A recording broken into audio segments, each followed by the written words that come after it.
mengemban visi mencerdaskan bangsa, mendidik generasi mulia, penghormatan kode etik guru Indonesia, biji ikatan guru Indonesia, bersama menjadi guru sejati, mengabdi untuk negeri, jadi mutiara ibu pertiwi.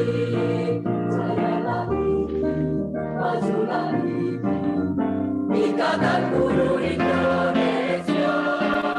Jayalah IGI, majulah IGI, Ikatan Guru Indonesia.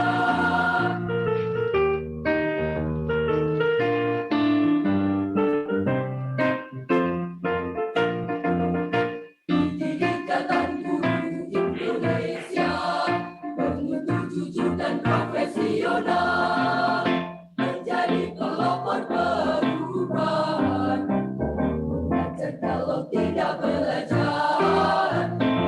Ikatan Guru Indonesia ke depan dalam ilmu, sharing and growing together.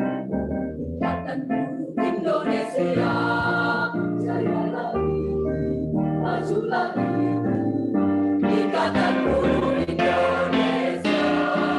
Jayalah IGI, majulah IGI, Ikatan Guru Indonesia.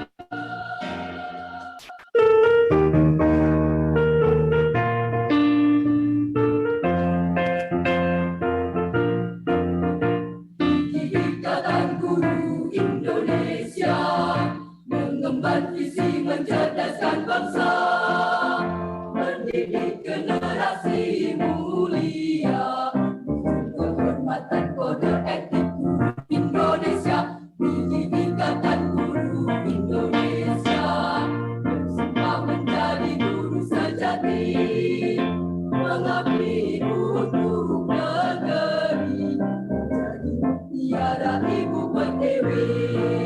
Jayalah IGI, majulah IGI, Ikatan Guru Indonesia. Jayalah IGI, majulah IGI, Ikatan Guru Indonesia.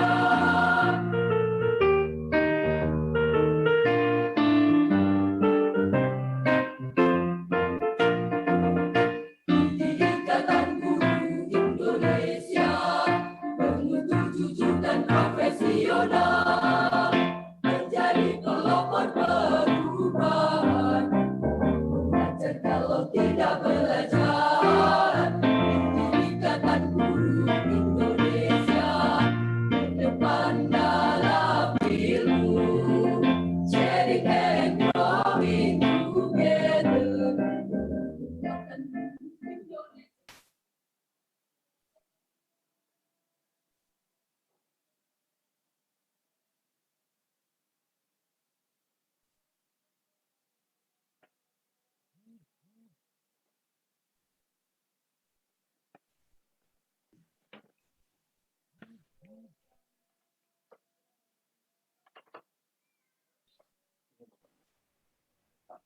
Bismillahirrahmanirrahim.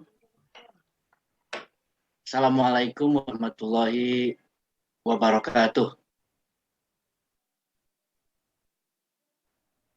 Yang saya hormati Bapak Jimmy, yang saya hormati Pak Dr. Ervin selaku narasumber kegiatan kita hari ini, yang saya hormati Ketua Dewan Pembina IGI beserta Dewan Pembina IGI, yang saya hormati teman-teman pengurus pusat, pengurus wilayah, pengurus daerah se-Indonesia, dan yang saya hormati Dewan Pakar yang hadir di kegiatan kita hari ini.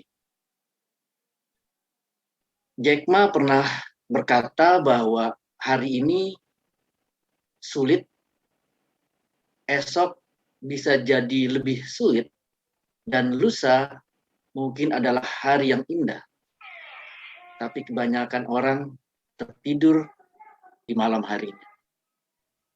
Bapak Ibu, teman-teman pengurus IGI se-Indonesia, sampai hari ini saya meyakini bahwa Bapak Ibu, teman-teman semua hadir di sesi kedua kita hari ini, Teamwork and Leadership, karena Bapak Ibu memiliki visi dan misi yang sama dengan Ikatan Guru Indonesia, dan saya meyakini bahwa Bapak Ibu juga memiliki tujuan yang sama, yaitu bagaimana kita bukan hanya bergerak, tapi kita bisa menggerakkan Indonesia, bahkan kalau bisa kita menjadi ikon dunia.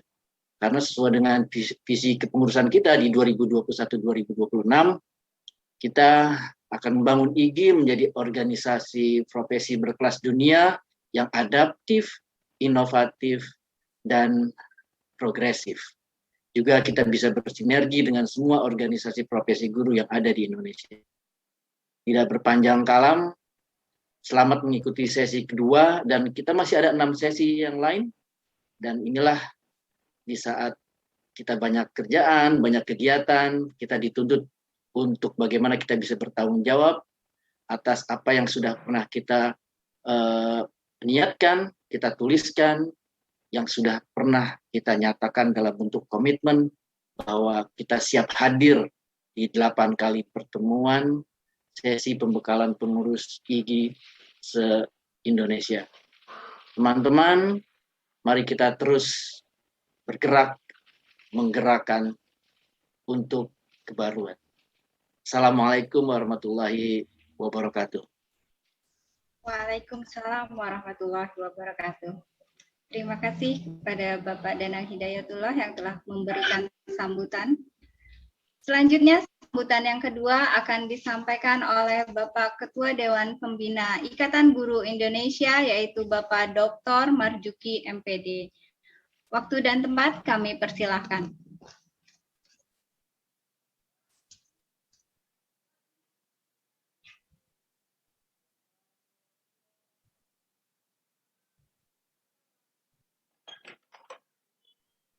Oke, terima kasih kesempatan diberikan. Assalamualaikum warahmatullahi wabarakatuh. Alhamdulillahirrahmanirrahim. Wassalatu wassalamu ala asyrofil mursalin Sayyidina Muhammadin wa ala alihi ajma'in. Nama ba'du. Yang saya hormati Ketua Umum Ikatan Guru Indonesia, Mas Danang Hidayatullah. Yang saya hormati Bapak Jimmy Gani. Yang saya hormati Pak Bu Amalia, ya, Mas Duratul Muwafa selaku moderator, Pak Erwin, Dr. Erwin Widodo selaku Eksekutif Direktur PFI, Bapak Dr. Jaman Syah Waketum yang hadir di sini, dan para Dewan Pakar dan Dewan Pembina yang hadir, dan seluruh organ dari PP, ya, IGI, dan semua IGIers baik di wilayah, daerah, dan semuanya. Saya sampaikan bangga atas keterlibatan mereka semua. Marilah kita panjatkan syukur kepada Allah Subhanahu wa taala, kita diberi kesehatan sehingga bisa, dan kesempatan sehingga bisa hadir ini mengikuti kegiatan yang hebat dan luar biasa yang dirancang oleh PPIG. Selamat salam tetap terdoakan pada Nabi kita Muhammad sallallahu alaihi wasallam. Bapak Ibu yang hebat dan luar biasa, kami bangga sekali ya dengan Mas Ketum bersama jajarannya selalu menginspirasi semua pengurus, ya, baik di pusat maupun di daerah, dan semua anggota untuk terus bergerak dan bergerak, ya. Semangat sharing and grow together terus menggelora, ya, walaupun di era pandemi, ya. Jadi tidak ada halangan, malah semakin giat, ya. Bapak Ibu sekalian, kami mengapresiasi, ya, dari upaya pendaftaran gratis ini ternyata ada peningkatan yang luar biasa, ya. Ternyata ini anggota sangat senang sekali, ya, dengan ada momen-momen tertentu, yaitu ada pendaftaran anggota gratis, ya. Kemudian IGI di daerah juga sudah mulai menggeliat, ya. Kemudian IGI makin diterima di berbagai kalangan, ya. Bahkan birokrasi tidak sedikit yang sudah melirik IGI, karena IGI dianggap prop yang betul modern dan mandiri sehingga patut untuk diajak kerjasama, ya. Nah, kemudian di lain pihak, ya, nah, di orprop tetangga mulai galau, ya, karena dominasi orpropnya ini didominasi non guru, ya. Padahal orprop guru tapi dominasi non guru ini memulai kegalauan. Alhamdulillah IGI ini 99,99% adalah dominasi guru, dari guru, oleh guru, untuk guru ya. Semangat untuk IGI. Ada 3 hal yang perlu diperhatikan ya. Ketika menjadi pengurus IGI selalu diterapkan ya, tadi ini perlu diterapkan 3M ya. M pertama adalah mau ya. Jadi mereka yang betul mau untuk menghidupkan IGI dan menghidupi IGI.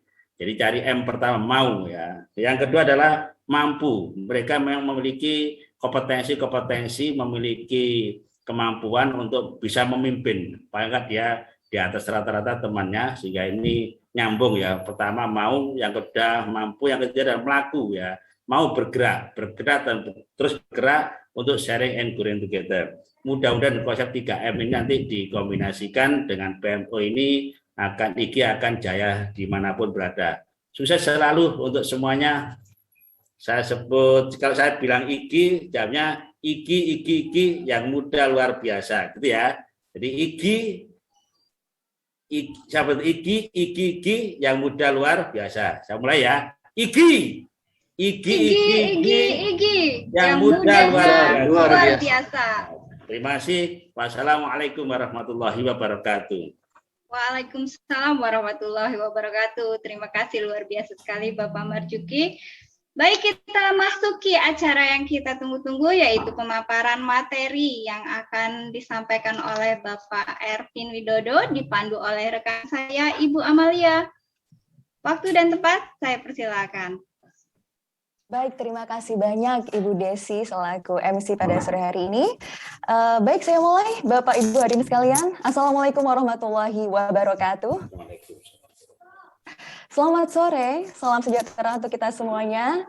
Apa kabar Bapak Ibu hadirin sekalian? Semoga Bapak Ibu hadirin semua yang ada di sini tetap dalam keadaan sehat dan juga selalu dalam keadaan semangat dan optimis meskipun di tengah kondisi yang masih pandemi seperti saat ini dan masih dalam suasana PPKM. Baik Bapak Ibu hadirin sekalian, terima kasih kepada Bapak Ibu yang telah meluangkan waktunya untuk bisa hadir bersama di sini di pembekalan pengurus IGIS Indonesia dengan tema Great Teacher, Great Leader, di mana pada sore hari ini pembicara atau narasumber kita sangat luar biasa, yaitu Bapak Dr. R. Ervin Agung Priambodo, SEMM.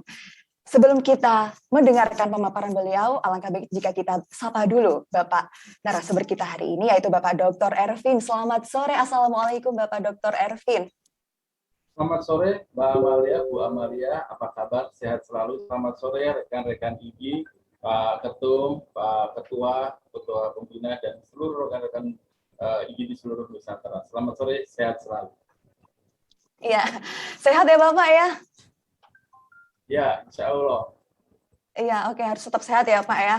Jadi, iya, baik, selama nanti kurang lebih 45 menit, ke depan, kita akan mendengarkan pemaparan dari Bapak Dr. Ervin mengenai tema pembekalan pengurus IGIS Indonesia pada sore hari ini. Nah, sebelum kita mendengarkan pemaparan dari Bapak Dr. Ervin ini, perkenankan saya selaku moderator untuk membacakan profil dari Bapak Dr. Ervin ini. Mohon dikoreksinya Bapak Dr. Ervin jika nanti mungkin ada salah profil ya Bapak ya. Baik, Bapak Dr. Ervin Agung Priambodo SEMM ini mendapatkan pendidikan S3-nya dari Universitas Negeri Jakarta pada tahun 2018 pada program studi manajemen pendidikan. Adapun S2-nya diselesaikan dari Institut Bisnis Nusantara Jakarta pada tahun 99, sedangkan S1-nya dari Universitas Jayabaya pada tahun 1996. Wow, umur saya masih 4 tahun itu, Pak. Nah, Bapak Dr. Ervin ini memulai karirnya sebagai officer di dunia perbankan sejak tahun 97 hingga tahun 2007, cukup lama untuk bidang perencanaan dan pinjaman modal kerja. Dan sejak tahun 2008 hingga saat ini beliau bergabung dengan Provence Indonesia sebagai trainer dan konsultan dalam peningkatan produktivitas yang telah terlibat dalam banyak proyek pelatihan dan konsultasi. Wow, jadi memang Bapak Dr. Ervin selaku narasumber ini memang sangat luar biasa, dan pastinya akan kita tunggu materi yang bisa kita jadikan sebagai bekal dalam menjadi pengurus IGI se-Indonesia ini. Baik Bapak Ervin, tanpa berlama-lama, nanti Bapak silahkan untuk memaparkan materinya selama kurang lebih 45 menit, dilanjutkan dengan sesi tanya jawab atau Q&A dari para peserta. Begitu ya Bapak? Oh, baik.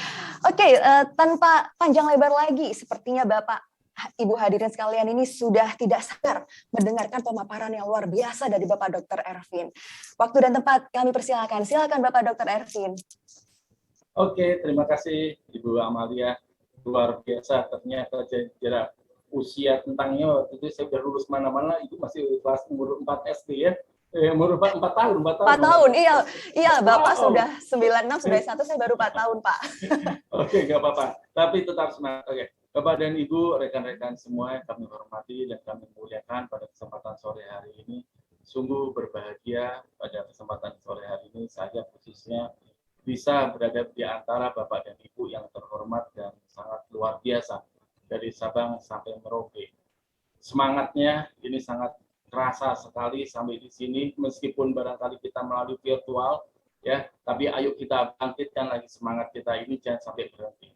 Bapak dan Ibu mohon izin, kalau saya barangkali kita bisa open ini ya, open voice suara dulu sebentar ya. Jadi kalau kamera sebentar. Jadi kalau saya bilang katakan great teacher, teman-teman Bapak dan Ibu menyampaikan great leader. Ya, great teacher, teman-teman menjawab great leader. Oke, siap semuanya ya? Ya. Sama ya. Siap, Pak. Oke, siap ya. Oke, 1, 2, 3. Great teacher, great leader. Belum terasa ini. Ya, yang mana yang di Bandung nih belum terasa, yang di Soreang, di Garut, di Bojong, ya di Merauke. Ayo. Terima kasih. Yuk, sama-sama. Great teacher, Great leader. sedikit lagi. Jawa Timur, di Medan, ya. Ayo semuanya di Jakarta. Ayo semuanya sekali lagi. Great teacher, Great leader. Oke, tepuk tangan untuk teman-teman semua. Oh iya. Oke, luar biasa rekan-rekan semua pada kesempatan sore hari ini. Anda memang seorang great teacher dan Anda pun adalah seorang great leader. Gitu. Yang terhormat, kami sampaikan hormat kami kepada Bapak Dana Hidayatullah, Ketua Umum dari IGI, Ikatan Guru Indonesia. Yang kami hormati dan kami muliakan juga di sini Bapak Dr. Marzuki MPD selaku Ketua Dewan Pembina Ikatan Guru Indonesia. Yang terhormat Bapak Jimmy Gani sebagai CEO founder dari JG Group, dan khususnya yang kami hormati adalah rekan-rekan Ikatan Guru Indonesia seluruh Indonesia. Tepuk tangan untuk Anda semua, keren semua Bapak-bapak, luar biasa, top markotop semuanya ya. Oke, Bapak dan Ibu, pada kesempatan ini juga saya memohon kepada Bapak dan Ibu, yuk sama-sama ya kita berkolaborasi, sama-sama kita saling mendukung dan sama-sama kita saling mensupport. Dan untuk itu kami memohon bantuan juga semangatnya dari Bapak dan Ibu ya, nanti pada saat acara ayo kita sama-sama ikuti acara ini, dan kemudian juga jika ada yang mau bertanya, jika ada yang mau berdiskusi, kita sangat membuka dan sangat open sekali. Bisa dalam chat ya, kalau dalam materi di belakang nanti kita bisa lakukan dengan chat room. Nanti juga materi selesai kita bisa berdiskusi bersama. Nah, namun untuk itu semua, sebelum masuk pada itu semua, kami di sini minta berharap kira-kira berkenan Bapak dan Ibu semua untuk memfollow Instagram Orbitin di sini ya. Yuk, silakan Bapak dan Ibu, rekan-rekan semua untuk memfollow Instagramnya Orbitin, like juga subscribe, YouTube-nya Orbitin di sini ya. Dan juga monggo silakan Bapak dan Ibu jika ada tulisan-tulisan yang luar biasa hasil buah pemikiran Bapak dan Ibu semua, tentu kami sangat senang jika berkenan untuk menyimpan atau mengirimkan dalam websitenya kami di Orbitin. Oke, Bapak dan Ibu semua, kita masuk nih sekarang future leader. Nah, Minggu lalu Haji Midani sudah banyak bercerita ya tentang konsep organisasi di situ, tentang konsep dari leadership. Tapi sebelumnya saya juga ingin mencuplik sebuah kata. Tadi Pak Danang mencuplik sebuah katanya dari Jack Ma. Wah, keren banget itu Pak Danang, luar biasa. Saya ingin mencuplik sebuah kata dari Steve Jobs. Sangat pendek sekali. Hanya stay hungry and stay foolish. Selalu merasa lapar dan selalu merasa bodoh. Ya, bukan berarti untuk lapar itu menjadi kita kemaruk, tidak. Tapi selalu merasa lapar itu adalah maksudnya kita selalu pengen, jangan merasa cepat puas, ya, jangan merasa cepat puas dan selalu merasa bodoh. Kenapa? Agar kita selalu belajar dan terus belajar, ya. Apalagi kita sesama guru, sesama dosen. Saya seorang dosen di Sekolah Tinggi Ilmu Pemerintahan, dan kebetulan juga saya percaya sama rekan-rekan di kampus di UNJ sebagai ketua harian Ikatan Doktor S3 UNJ, ketua harian di sana. Nah, kita sebagai praktisi pendidikan sudah tentu harus selalu merasa bodoh. Jangan pernah kita merasa cukup karena pergerakan ini sangat cepat sekali saat ini. Ya. Minggu lalu Pak Jimmy pun sudah sampaikan bagaimana perubahan-perubahan yang ada termasuk peran dari seorang pemimpin, seorang leader. Ya, bagaimana seorang leader itu harus bisa mempengaruhi orang lain, mengajak orang lain, dan lain sebagainya. Dalam kesempatan ini, di saat siang hari ini, saya akan mengajak juga rekan-rekan. Nah, tapi sebelumnya, saya kepengen ditanya dulu nih kepada rekan-rekan, ya, rekan-rekan guru dari seluruh Indonesia. Apa sih yang dimaksud dengan VUCA World atau dunia VUCA ini? Ya, karena kita saat ini berada di zaman VUCA. Nah, ini monggo rekan-rekan berkenan coba untuk di chat ya, di chat room, tolong bisa ditulis apa sih yang dimaksud dengan dunia VUCA atau era VUCA ini. Saya yakin rekan-rekan pun pasti sudah sering pernah mendengar apa yang dimaksud dengan VUCA ini. Tapi monggo, silakan, ayo. Apa sih yang dimaksud dengan VUCA? Kondisi ketidakjelasan, mantap, terima kasih Bu, ya Bu Hesti, ya Pak Rudi, ya volatility, uncertainty, oke. Dunia yang cepat dan susah dikontrol, ilusi, ada ilusi segala, kayak di komputer zaman dulu ya ada ilusi, oke. Dunia yang selalu berkembang, ya perubahan yang sangat cepat, wah terima kasih Pak Suhardin. Di sini juga dunia yang ambigu. Wah mantap, lingkungan yang terus berubah, ya sulit diprediksi, keren, terima kasih Bu Rini, ya Bu Robiel, Pak Robiel, Bu Robiel, mohon maaf, di sini perubahan yang cepat, kedinamisan, keren, ya betul sekali, ya Bu Dewi di sini, kedinamisan, keren, gitu. Oke, Bapak dan Ibu, wah fenomena yang menggambarkan situasi dunia, wah tantangan tentang kemajuan, wah luar biasa sekali. Bapak dan Ibu, VUCA adalah suatu kondisi yang kita hadapi saat ini. Dan saat ini kita berada di dalam sana. Saat ini suka atau tidak suka, mau atau tidak mau, kita lagi berada dalam era VUCA. Apakah itu era VUCA? Kita bisa lihat semua apa yang disampaikan oleh rekan-rekan di sini. Sebagian besar benar apa yang disampaikan. Ya, itulah kondisi yang kita rasakan dan kita hadapi. Nah, sekarang bagaimana caranya kita untuk menghadapi itu semua? Ya, dengan kondisi VUCA ini. Kondisi VUCA adalah kondisi yang penuh dengan perubahan. Ya, kondisi yang penuh dengan kehebohan, penuh dengan kesemrawutan. Ya, kondisi yang volatility. Itu adalah kondisi VUCA. Gitu, ya. V yang pertama adalah volatility. Penuh. Hari ini bisa landai, jalan tenang. Besok bisa tiba-tiba menukik. Besok menaik, nukik, naik, dan lain sebagainya. Penuh dengan kesemrawutan dan lain sebagainya. Yang pasti yang intinya penuh dengan ketidakpastian, uncertainty. Ini adalah kondisi saat ini. Ya, kondisi saat ini yang mana penuh dengan ketidakpastian.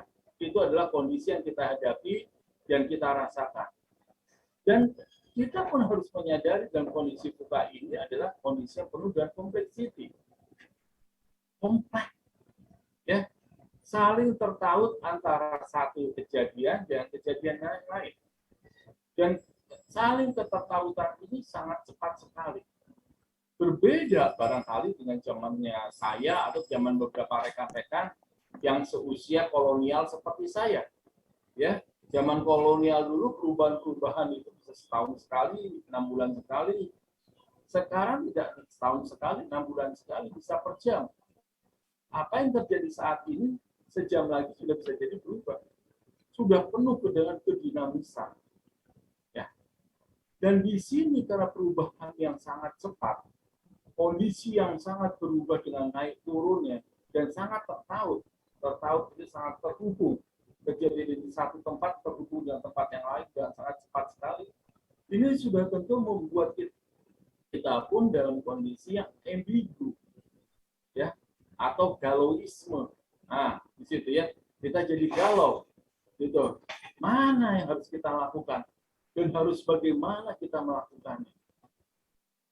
Bapak dan Ibu, rekan-rekan yang saya hormati dan kami muliakan di sini, khususnya rekan-rekan guru seluruh Nusantara, rekan-rekan Ikatan Guru Indonesia.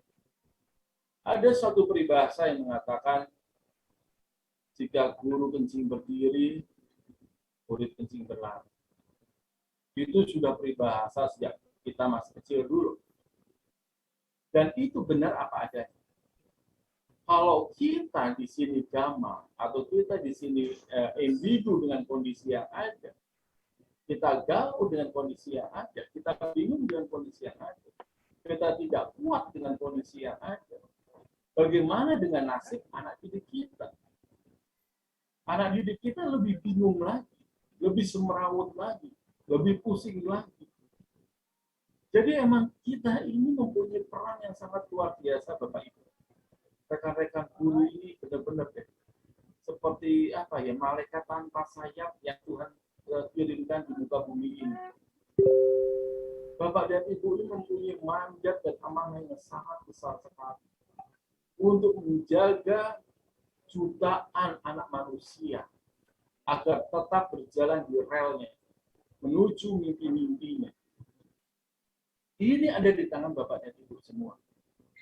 Dan di tangan saya pun juga ada di sana. Di dalam. Bersama-sama, kita harus bisa menghadapi kondisi VUCA ini. Bagaimana cara kita menghadapi kondisi VUCA ini? Nah, ternyata dalam kondisi VUCA ini kita bisa hadapi dengan antivirusnya, itu VUCA juga. Jika dalam kondisi VUCA yang awal ada namanya volatility, uncertainty, complexity, dan ambiguity, dalam kondisi yang antitesisnya atau antivirusnya, di sini kita bisa dengan kondisi yang kita mainkan, yaitu apa? Vision, understanding, clarity, dan agility. Jadi ketika kita menghadapi kondisi yang penuh dengan perubahan yang sangat cepat, dinamis, yang mendadak, seketika, ya, kita tidak bisa diam. Tapi kita harus terus bergerak. Seperti yang tadi pun juga disampaikan oleh Pak Ketua Umum, Pak Dana. Bergerak dan terus bergerak. Dan untuk bergerak ini kita perlu pegang kuat terhadap apa? Vision kita. Visi kita. Itu yang menjadi pegangan kita. Jadi mau kapal gonjang-ganjing, mau ada badai sini-situ, tetap pegangan kita adalah visi kita mau kemana. Value of purpose kita itu apa? Itu yang paling penting. Value of purpose kita sebagai seorang guru, sebagai seorang dosen, ya, itu apa? Balik pada visi kita. Itu pegangan kita. Kemudian selanjutnya adalah understanding. Kita memahami kondisi yang ada. Paham. Jangan kita denial, yang ngeyel. Kondisi sudah berubah, Bapak dan Ibu. Pahami bahwa kondisi sudah berubah. Dan kondisi perubahan ini sangat-sangat cepat sekali. Jangan kita masih berpikir dengan retorika masa lalu. Dulu 30 tahun yang lalu, dulu 20 tahun yang lalu, dulu, dan dulu. Oke, itu dulu, nggak apa-apa. Tapi dulu itu semua hanya kenangan Bapak dan Ibu. Ya. Jadi kalau boleh saya katakan atau saya sampaikan di sini adalah masa lalu itu adalah kenangan, hari ini adalah kenyataan, dan masa yang akan datang itu adalah impian. Ya, di situ. Jadi itu yang kita harapkan kepada kita semua. Jadi yang diharapkan bahwa ayo kita fokus di sini. Ya. Kita fokus untuk masa depan kita. Kita bukan fokus untuk hanya saat ini dan masa lalu kita. Understanding, kita paham kondisi sudah berubah. Kondisi emang penuh dengan hiruk-pikuk, tapi kita paham ya bahwa kondisi ini bisa kita hadapi. Kemudian selanjutnya di sini adalah apa? Clarity. Kita paham, clear, lihat, bisa melihat suatu permasalahan itu dengan jelas. Dan yang terakhir, agile. Jangan kita seperti ular, istilah saya maaf ya, kalau jalan itu jangan seperti ular yang makan tiang listrik. Ya. Kenapa ular makan tiang listrik? Kebayang, ular itu kalau jalan Recording itu, in progress. Ya, ular di mana-mana kalau jalan, belok kiri, belok kanan, igel. Di situ. Dengan kondisi VUCA ini, kita pun berjalan harus igel atau agile, lincah ke kanan, ke kiri, dan lain sebagainya. Cari peluang, meskipun itu kecil, ya, cari kondisi-kondisi yang bisa kita lewat. Ular itu kalau dia jalannya lempeng, ya seperti akan tiang listrik, ya nggak jalan-jalan malah, ya. Tapi dia dengan badannya yang agile, meskipun barangkali tidak tepat, tapi dia bisa nyampe ke tujuannya dia. Nah, ini Bapak dan Ibu, seorang pemimpin seperti Bapak dan Ibu, seperti rekan-rekan guru dari Sabang sampai Merauke di sini, Anda adalah guru. Anda adalah seorang pemimpin. Guru adalah seorang pemimpin. Itu harus benar-benar dicamkan dalam dan kuat dalam pikiran kita. Ya. Bapak dan Ibu guru ini benar-benar seperti yang dikatakan oleh Ki Hajar Dewantoro.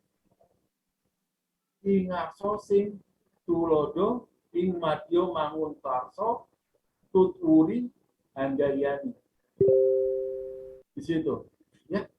Bapak dan Ibu inilah yang akan membawa kita maju ke depan.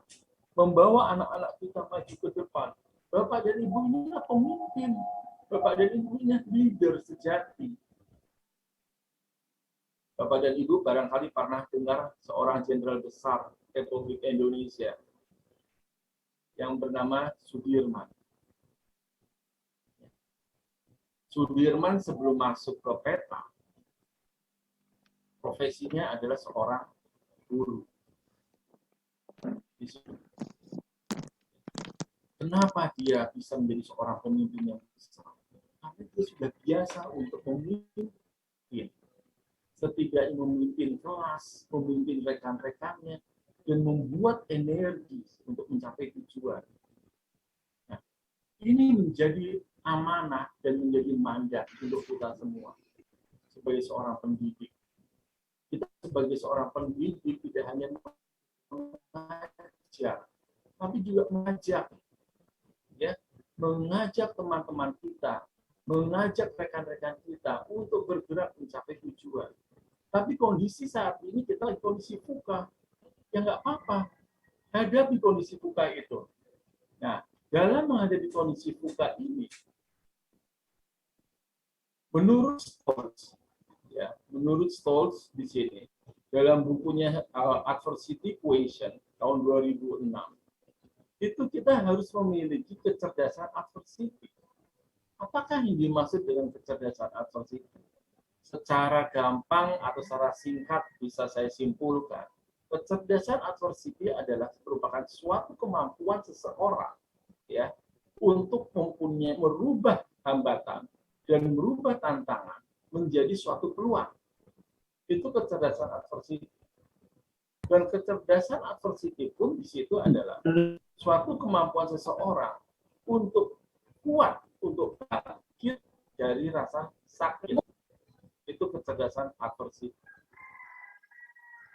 Bapak dan Ibu, rekan-rekan yang saya hormati dan kami muliakan. Perjalanan hidup manusia, apalagi seorang pemimpin, itu seperti orang yang naik gunung, Bapak dan Ibu. Kalau kita lihat di foto-foto, di pemandangan, itu sepertinya indah semuanya. Ya. Dan kalau kita melihat orang-orang berjalan kayaknya asik semua. Tapi tahu nggak Bapak dan Ibu, ketika kita lagi berjalan naik gunung itu tempatnya sangat dinamis sekali. Setiap saat perubahan alam itu bisa terjadi. Detik ini kita melihat cuaca sangat cerah. Detik ini kita melihat pemandangan itu begitu indah. Jarak pandang kita bisa kurang lebih sampai 500 meter ke depan. Tapi 5 menit, 10 menit ke depan, kita nggak ada yang tahu apa yang akan terjadi. Bisa jadi 5 menit, 10 menit ke depan, tiba-tiba ada badai. Dan untuk itu kita harus siap untuk menghadapinya. Apakah kita akan berlindung dulu, ya, atau kita bersembunyi, ya, tapi kita pasti akan harus menghadapinya. Bapak dan Ibu, kecerdasan adversity itu seperti seorang pendaki gunung. Stolz di sini membagi 3 karakter atau tipe manusia dalam kecerdasan adversity. Karakter atau tipe yang pertama adalah tipers. Yang kedua adalah campers. Sedangkan yang ketiga adalah tipe climbers. Tipe quitters itu adalah tipe orang atau ya seseorang lah ya, yang ketika dia baru melihat kaki gunung, dia sudah siap untuk naik gunung, perlengkapan sudah ada semua, ya perlengkapan ransel sudah ada, sepatu, jaket dan lain sebagainya semua sudah ada, ya kacamata pun sudah ada. Ketika dia sampai di kaki gunung, dia melihat gunung itu begitu tinggi, jalannya setapak dan begitu terjal, ya kiri kanannya hutan. Dia langsung lempar handuk. Dia langsung mengatakan, saya tidak bisa. Saya tidak mampu dan saya tidak kuat. Sehingga dia langsung quit saat itu juga. Menyerah saat itu juga. Bapak dan Ibu, mau lanjut atau menyerah, itu hak asasi manusia. Setiap orang punya hak untuk menentukan mau lanjut atau menyerah. Tapi kita di sini sebagai tenaga pendidik, sebagai role model, sebagai guru, apa yang bisa kita pikirkan dan apa yang bisa kita bayangkan jika kita menyerah? Bagaimana dengan anak didik kita jika kita menyerah? Mereka lebih menyerah lagi. Berat tantangan kita, tapi ini realita dan ini harus kita hadapi. Jadi please, ayo kita jangan menjadi tipe yang quitters. Ayo kita bergerak, terus berjalan, terus maju. Capek ya, naik gunung itu capek. Kebetulan pada saat usia 18 tahun saya, itu alhamdulillah saya seorang diri sama satu orang guide berhasil naik gunung, salah satu gunung tertinggi di Asia Tenggara, yaitu Gunung Kinabalu di Malaysia, di Sabah, 4.100 meter. Capek, sakit, tapi jalanin aja di situ, ya, karena di situ ada keindahan, di situlah ada sesuatu giroh di situ. Ayo, jangan belum apa-apa kita menyerah, don't quit, ya, maju terus, ya, terus dengan patah, maju terus, Bismillah, ayo terus berjalan. Tipe yang kedua adalah tipe campers. Tipe campers ini adalah tipe orang-orang yang sudah berjalan, terus berjalan, sehingga dia pada saat titik tertentu, dia menemukan titik tertentu, akhirnya tidak ada yang salah dengan seseorang harus rehat di sebuah titik tertentu. Tapi please jangan kelamaan. Ya, tipe campers adalah orang-orang yang sudah pada titik tertentu akhirnya dia memutuskan untuk stay, kemudian dia buka tenda, kemudian dia membuka api unggun dan lain sebagainya, dan akhirnya dia memutuskan, oh, adalah saya di sini saja, saya sampai di sini saja. Itu juga azasi, itu pun juga tidak salah. Ketika seseorang memutuskan untuk berhenti, itu pun juga tidak salah. Tapi sayang, ya, karena barangkali puncaknya tidak dikit lagi. Ya, sayang kalau tidak dilanjutkan. Ya. Jadi untuk kita semua di sini, para pejuang pendidikan, kita semua di sini, para pahlawan pendidikan, kita tidak bisa berhenti sebagai campers, apalagi sebagai quitters. Kita harus memiliki jiwa sebagai climbers. Karena peran kita, tanggung jawab kita ini berat dan besar. Bukan hanya kita naik ke permukaan, tapi juga kita di sini dituntut untuk mengajak anak buah kita atau mengajak siswa-siswa kita. Kita ajak rekan-rekan kita untuk maju ke depan. Nah, maka daripada itu sudah tentu kita di sini membutuhkan kemampuan mental kita sebagai seorang climbers yang terus-menerus mendaki dan terus mendaki. Nggak tahu sampai kapan berhentinya. Ini yang kita harap. Dan ini yang menurut Stolz, kita di sini membutuhkan kecerdasan adversity. Ya. Mampu merubah tantangan menjadi peluang. Mampu merubah hambatan menjadi peluang. Ya, mampu kita berkelit di saat yang sakit. Ini kita sebagai seorang leader, kita harus bisa ke sana. Dan dalam hierarki Maslow, kalau kita lihat bersama-sama, dalam kebutuhan motivasi hierarki Maslow, dibandingkan dengan teori yang tadi satu lagi adversity equation, ini ternyata mempunyai suatu gambaran yang tidak beda jauh. Dalam hierarki Maslow, kita bisa melihat sama-sama dalam piramida. Paling bawah adalah kebutuhan fisiologis, dan paling atas adalah aktualisasi diri. Kita di sini berharap rekan-rekan, khususnya saya pribadi, sebagai saya pun mengingatkan diri saya pribadi, untuk bergerak. Tidak puas hanya dalam batas urusan kebutuhan fisiologis. Terus bergerak dari quitters menuju campers, dan kita lewati campers yang lama-lama, sehingga kita masuk dalam tipe climbers. Ya. Kita aktualisasikan diri kita dalam bentuk apa? Karya-karya kita. Kalau seorang guru, seorang dosen, kita ini barangkali ya sudah tidak lagi seusianya, terutama ya seperti zaman kolonial seperti saya harus naik 4.100 meter lagi. Tapi kita bisa sebagai climbers dalam itu apa? Jurnal-jurnal ilmiah, penelitian-penelitian. Satu hari, satu guru, satu dong, satu guru, satu cerita, satu guru, satu tulisan, satu guru, satu blog. Ya. Luar biasa loh Bapak dan Ibu guru sekalian. Tadi saya membaca, wah subhanallah, semangat yang ada dalam IG itu luar biasa. Kalau itu semua satu guru bisa mewujudkan itu, bayangkan, serem Pak, Bapak dan Ibu.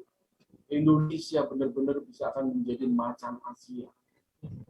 Dan kita sebagai para senior, sebagai para pendidik, kita hanya ikut bangga melihat anak-anak didik kita, junior kita menjadi pribadi-pribadi yang sukses. Ayo Bapak dan Ibu, kita bergerak. Ya, kita adalah leader. Kita di sini adalah pemimpin. Ya, kita harus yakin bahwa diri kita adalah pemimpin. Kita tidak boleh berhenti.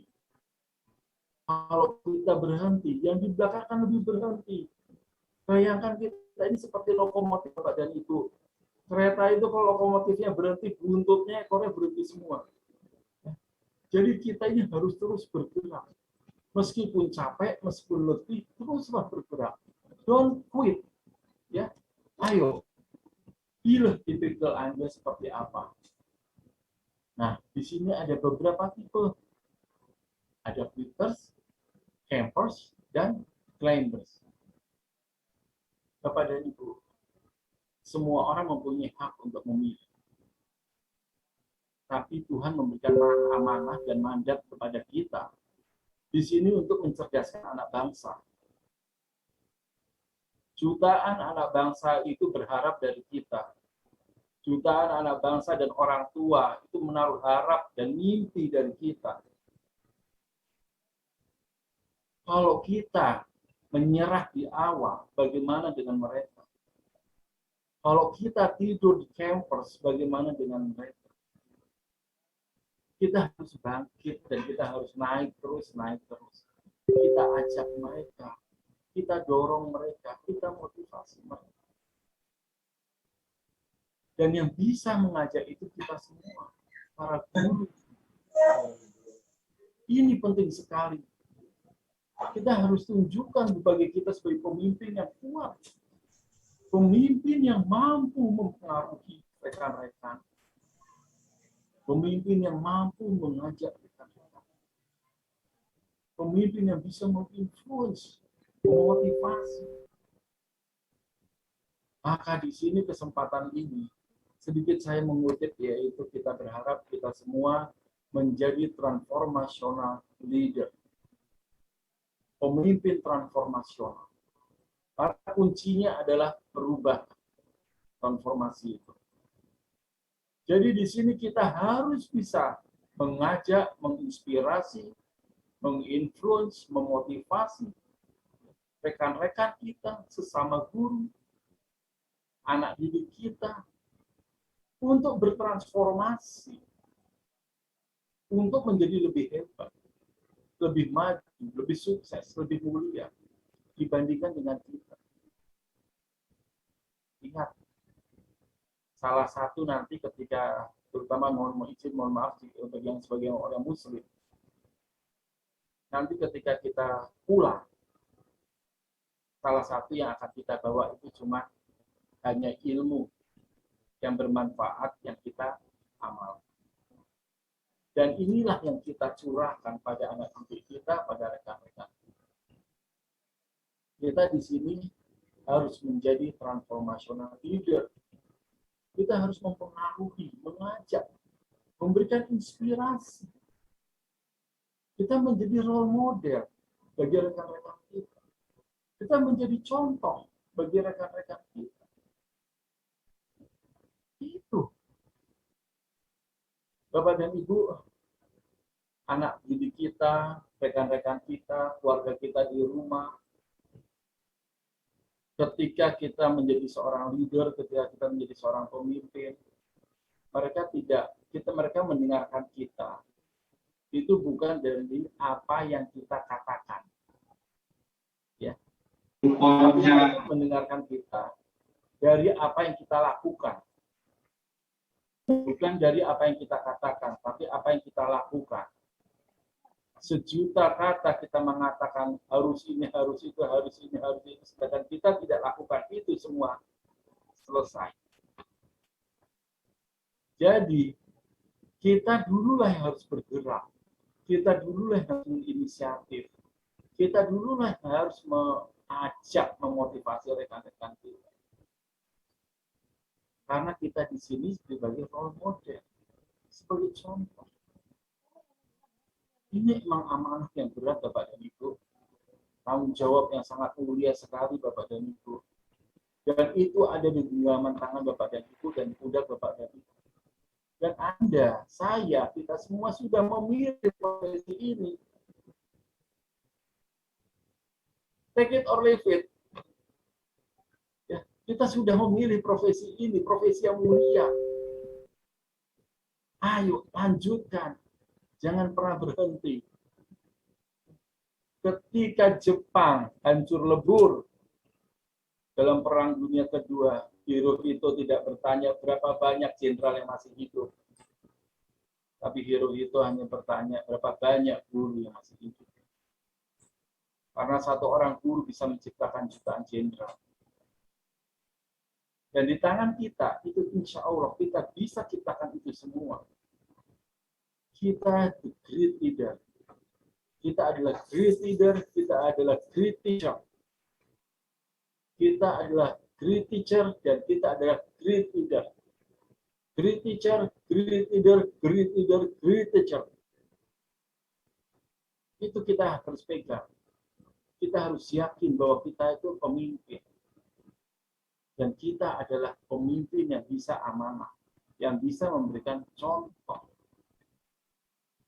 Ini tanggung jawab yang besar dan tanggung jawab yang mulia. Kami yakin bahwa Bapak dan Ibu bisa melakukan ini semua. Ya.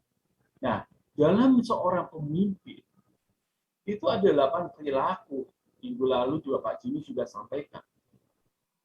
Dia harus bisa memberikan penugasan pada anak buah.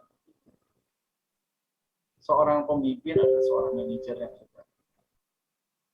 Dia harus bisa melakukan konsep bagito dalam pekerjaan.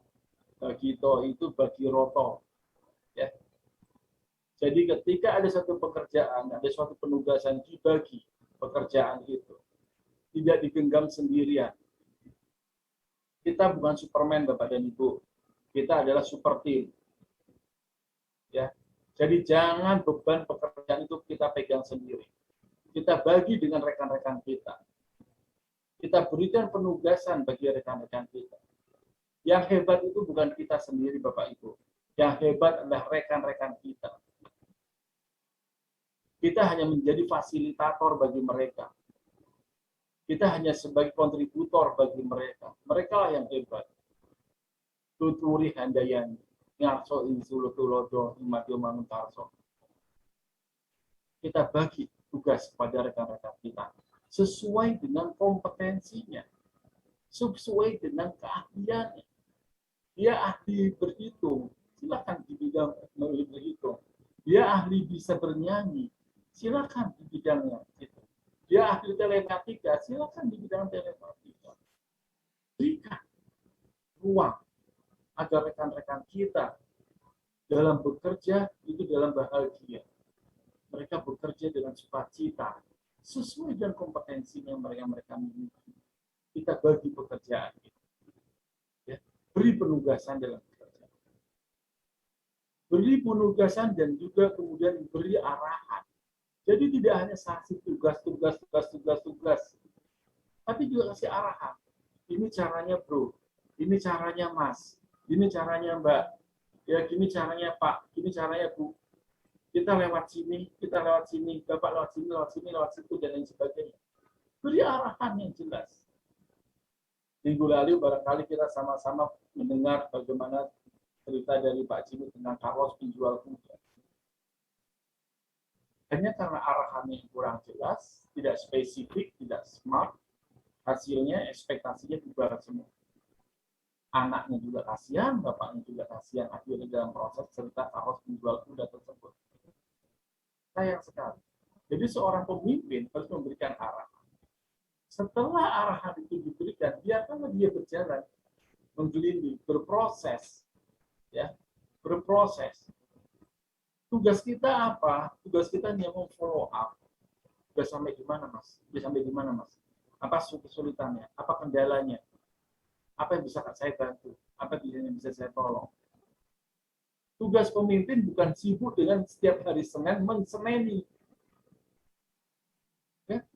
Setiap hari Senin bukan tugas pemimpin bukan menyeneni, tapi memberikan motivasi, memberikan giro, memberikan semangat, memberikan arahan, memberikan tujuan, memfollow up gimana kekurangannya, dan memberikan positif feedback dan negatif feedback. Kalau ada yang kurang, ada yang masih tidak bagus, pasti tahu di mana salahnya. Jangan didiamkan, karena kasihan. Bayangkan, jika dia salah terus di tempat yang salah, terus kita marahin, apakah itu justru kita zolim pada yang bersangkutan? Kasih tahu di mana salahnya. Biar yang bersangkutan bisa melakukan korektif atau perbaikan. Dan kemudian apabila yang bersangkutan memberikan kinerja yang bagus, nggak ada salahnya beri ucapan terima kasih, selamat, congratulations, good job, atau sekedar makan gorengan atau makan mie ayam. Itu sudah membuat rekan-rekan kita happy. Ketika teman kita ada pertolongan, ayo kita bantu. Ketika mereka ada permasalahan dan pekerjaan, kita cari. Lihat di mana akar permasalahan. Ingat, bukan siapa yang salah. Ya, dalam menyelesaikan satu permasalahan, bukan siapa yang salah, tapi apa yang salah. Ya, kalau kita sibuk hanya mencari siapa yang salah, nggak akan ada selesainya. Itu sudah masuk ke ranah personal nantinya, tidak masuk ke ranah profesional. Ya, kalau sibuk hanya mencari siapa yang salah. Tapi di sini kita cari apa sih yang salah. Apakah metodenya yang salah? Apakah caranya yang salah? Apa yang salah? Duduk bareng dengan anak buah kita, duduk bareng dengan kolega kita, rekan kerja kita. Dengarkan masukan-masukan dari mereka. Karena seringkali justru informasi itu kita bisa dapatkan dari teman-teman yang ada di lapangan. Teman-teman di lapangan itu banyak informasi. Tugas kita dengar, kemudian simpulkan, ambil keputusan, tindakan. Ayo teman-teman, lakukan minimal 8 perilaku pemimpin yang efektif ini. Dan insya Allah Bapak dan Ibu dan rekan-rekan pasti bisa. Dan yang terakhir sampai membuat report atau membuat laporan. Selanjutnya dalam membentuk sebuah pemimpin masa depan yang kuat dan membantu pemimpin yang hebat di sini. Ini Bapak dan Ibu harus memiliki yang namanya kompetensi. Bapak dan Ibu ini ada pemimpin-pemimpin yang hebat bukan hanya untuk saat ini tapi untuk masa yang akan datang. Dan Bapak dan Ibu pun diukur kehebatan Bapak dan Ibu sebagai seorang pemimpin. Rekan-rekan termasuk saya diukur sehebatnya sebagai seorang pemimpin. Bukan diukur dari seberapa banyak kita punya anak buah Bapak dan Ibu. Tapi diukur dari seberapa banyak kita bisa ciptakan pemimpin-pemimpin baru. Lebih baik kita punya 10 ekor serigala, ya, atau 10 ekor singa, tapi bisa memimpin 1000 domba. Dibandingkan kita di sini hanya memiliki 10 domba-domba yang banyak, tapi tidak ada pemimpin. Karena ada yang mengatakan satu seekor singa itu bisa memimpin 1000 ekor domba. Dan domba itu akan mengaum semua. Tapi jika seekor domba memimpin 1000 singa, 1000 singa itu akan mengembik semua. Ini penting sekali bahwa kita di sini harus bisa menciptakan pemimpin-pemimpin next leader. Dan untuk itu kita dibutuhkan knowledge kita. Nah, dibutuhkan kompetensi kita. Dalam hal kompetensi ini ada 3 kompetensi utama ditambah 1, yaitu integritas. Kompetensi yang pertama adalah knowledge. Kompetensi yang kedua adalah skill dan kompetensi yang ketiga adalah attitude. Ya, dan yang terakhir adalah integritas. Bapak dan Ibu, knowledge ini kalau seperti kita punya handphone atau punya laptop, itu seperti RAM atau motherboard atau memori. Kalau memorinya kecil, ya, ditaruh beberapa narasi, data, foto, video, sudah langsung hang. Tapi kalau memori kita besar, ya, kita simpan data macam-macam, video, foto, macam-macam ditaruh, itu bisa tersimpan. Hingga suatu saat nanti, ketika kita membutuhkan data-data tersebut, maka dengan cepat dan dengan mudah kita mengambil data itu dari memori otak kita. Maka pendidikan itu penting sekali, knowledge itu penting sekali. Karena itu sebagai fondasi dasar. Kemudian skill, kecakapan, keterampilan. Skill itu adalah keterampilan. Keterampilan ini dibutuhkan Bapak dan Ibu, bukan hanya knowledge saja. Jangan sampai istilahnya kita jargoni. iso ngajari, orang iso nglakoni. Kita pun harus bisa dalam hal-hal beberapa hal yang teknis sesuai dengan kompetensi yang kita miliki atau keahlian yang kita punya. Jika Anda jago bernyanyi, bernyanyilah. Jika Anda jago dalam dunia IT, kuasailah dunia IT. Ya. Love what you do and do what you love. Perkuat skill Anda, keterampilan Anda, karena itu nanti akan dibutuhkan. Dunia ke depan kita akan sangat membutuhkan kemampuan orang-orang yang berkaitan dengan digital. Jadi mulai kita arah ke sana, kecakapan digital, literasi digital, itu kita mulai arah ke sana. Digital transformation, kita mulai arah ke sana. Kita ingat, tidak hidup di masa lalu, kita hidup masa kini dan yang akan datang. Kemudian attitude atau sikap, ini sangat penting sekali. Kita punya kompetensi yang bagus, kita punya knowledge yang bagus, kita punya skill yang bagus, ya. Tapi kita tidak punya sikap yang bagus, itu pun juga akan membuat kompetensi kita tidak akan berjalan secara optimal. Barangkali kalau dalam hierarki dalam gambar diagram Johari-Window, di situ ada yang mau dan ada yang mampu dan ada yang tidak mau. Ya, di sini. Banyak orang barangkali hebat dalam skill knowledge-nya, hebat dalam skill. Sebetulnya dia mampu, tapi dia nggak mau. Ini saya. Ya. Ayo, dari kita, balik lagi.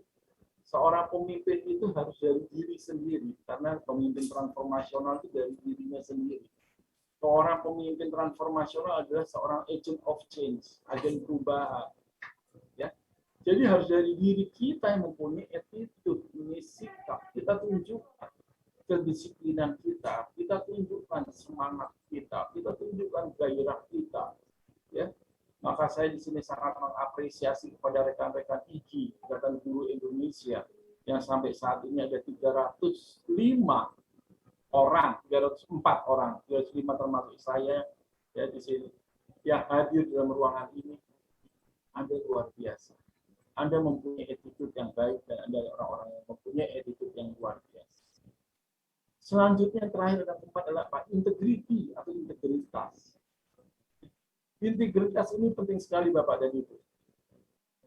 Integritas itu bagaikan sebuah kertas.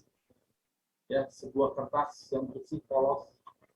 Tapi ketika kita remes-remes, barangkali tetap bisa kita buka. Tapi bentuknya sudah tidak sempurna. Boleh kita punya knowledge yang hebat, skill yang hebat, attitude yang hebat, tapi kita tidak mempunyai integritas yang baik. Maka semuanya selesai. Ayo kita jaga bersama-sama. Knowledge kita, skill kita, attitude kita, dan integritas kita. Kita jaga. Ya. Apa yang sudah kita mulai, kita akhiri semuanya dengan yang baik. Jangan sampai ada celah dalam diri kita.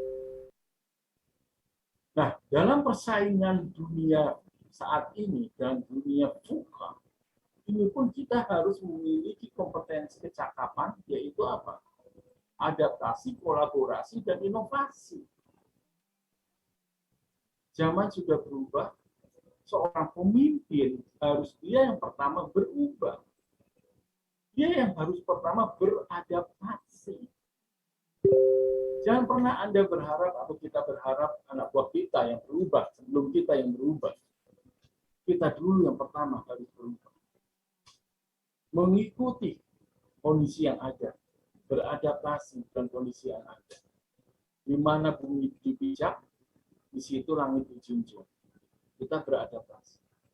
Kemudian kita berkolaborasi dengan kondisi yang ada saat ini.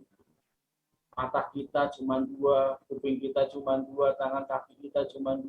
Di situ menggambarkan Tuhan itu memberikan keterbatasan kepada kita.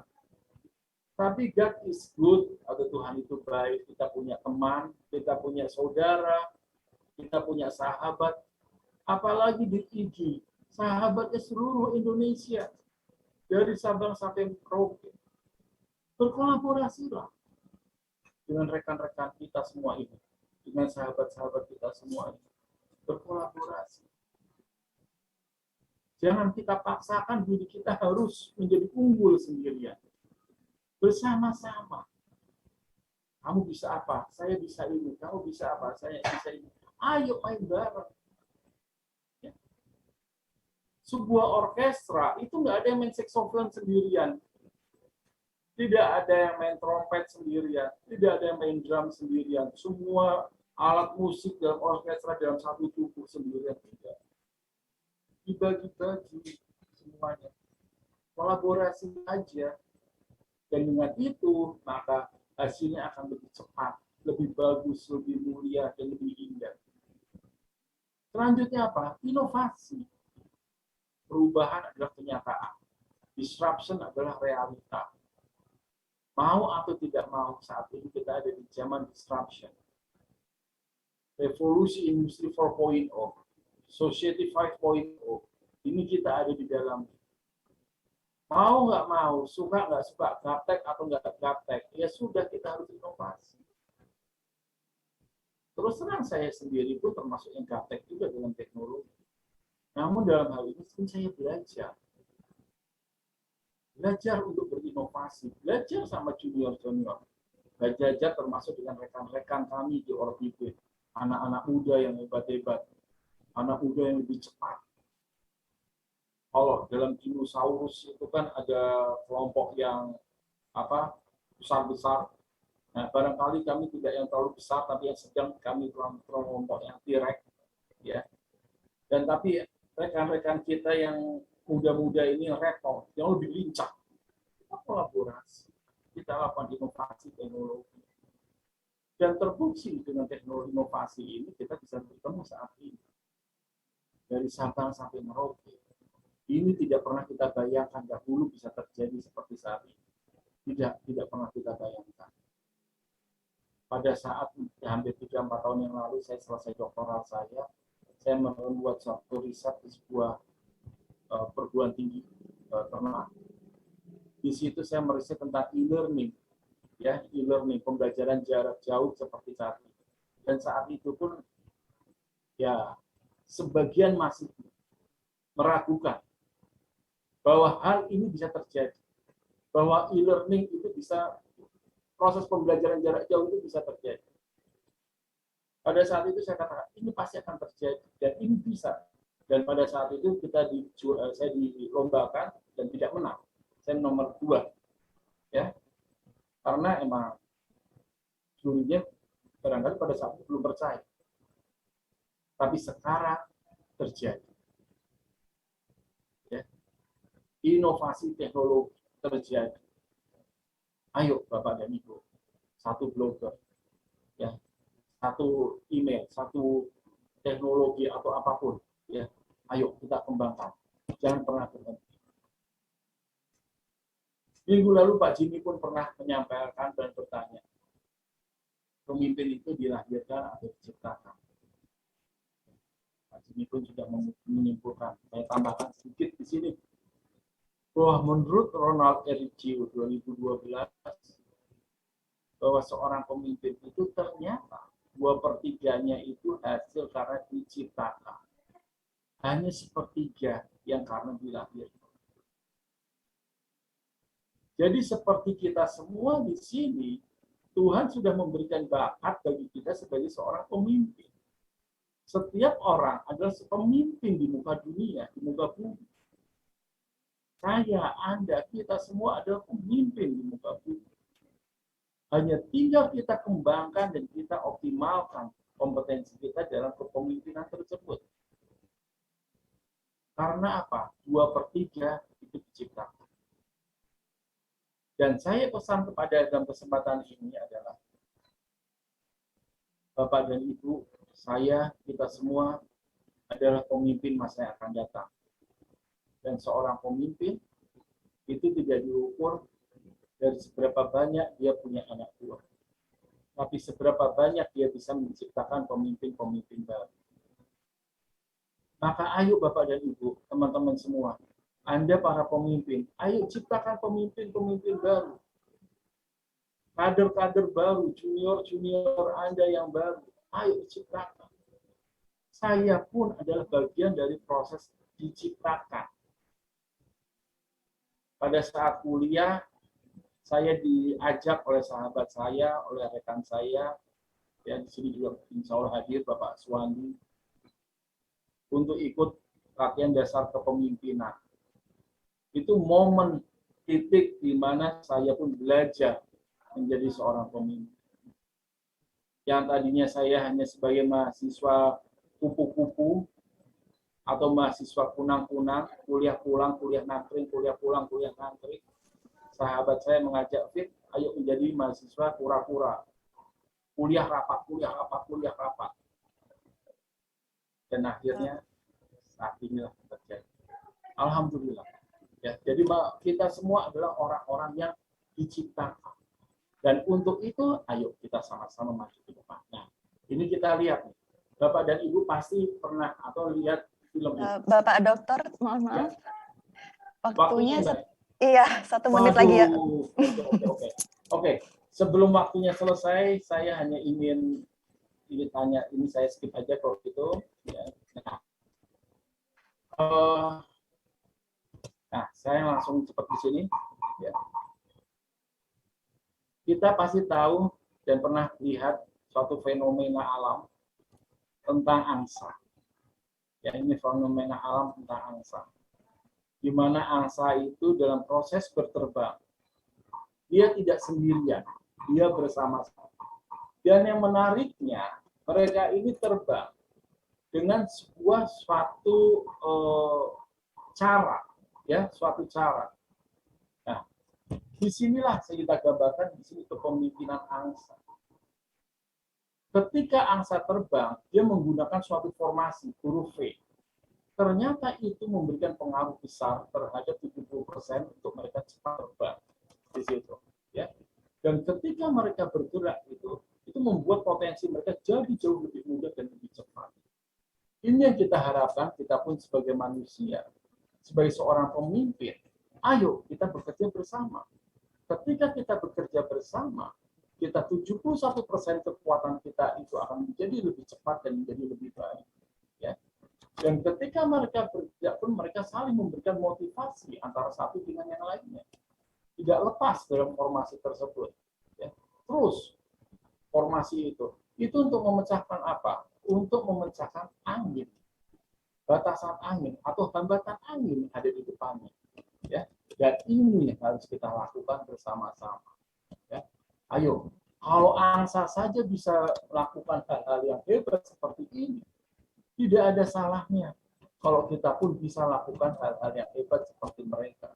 Ya, Tuhan sudah berikan contoh-contoh pada kita, alam pada kita, untuk kita bergerak dan berjalan.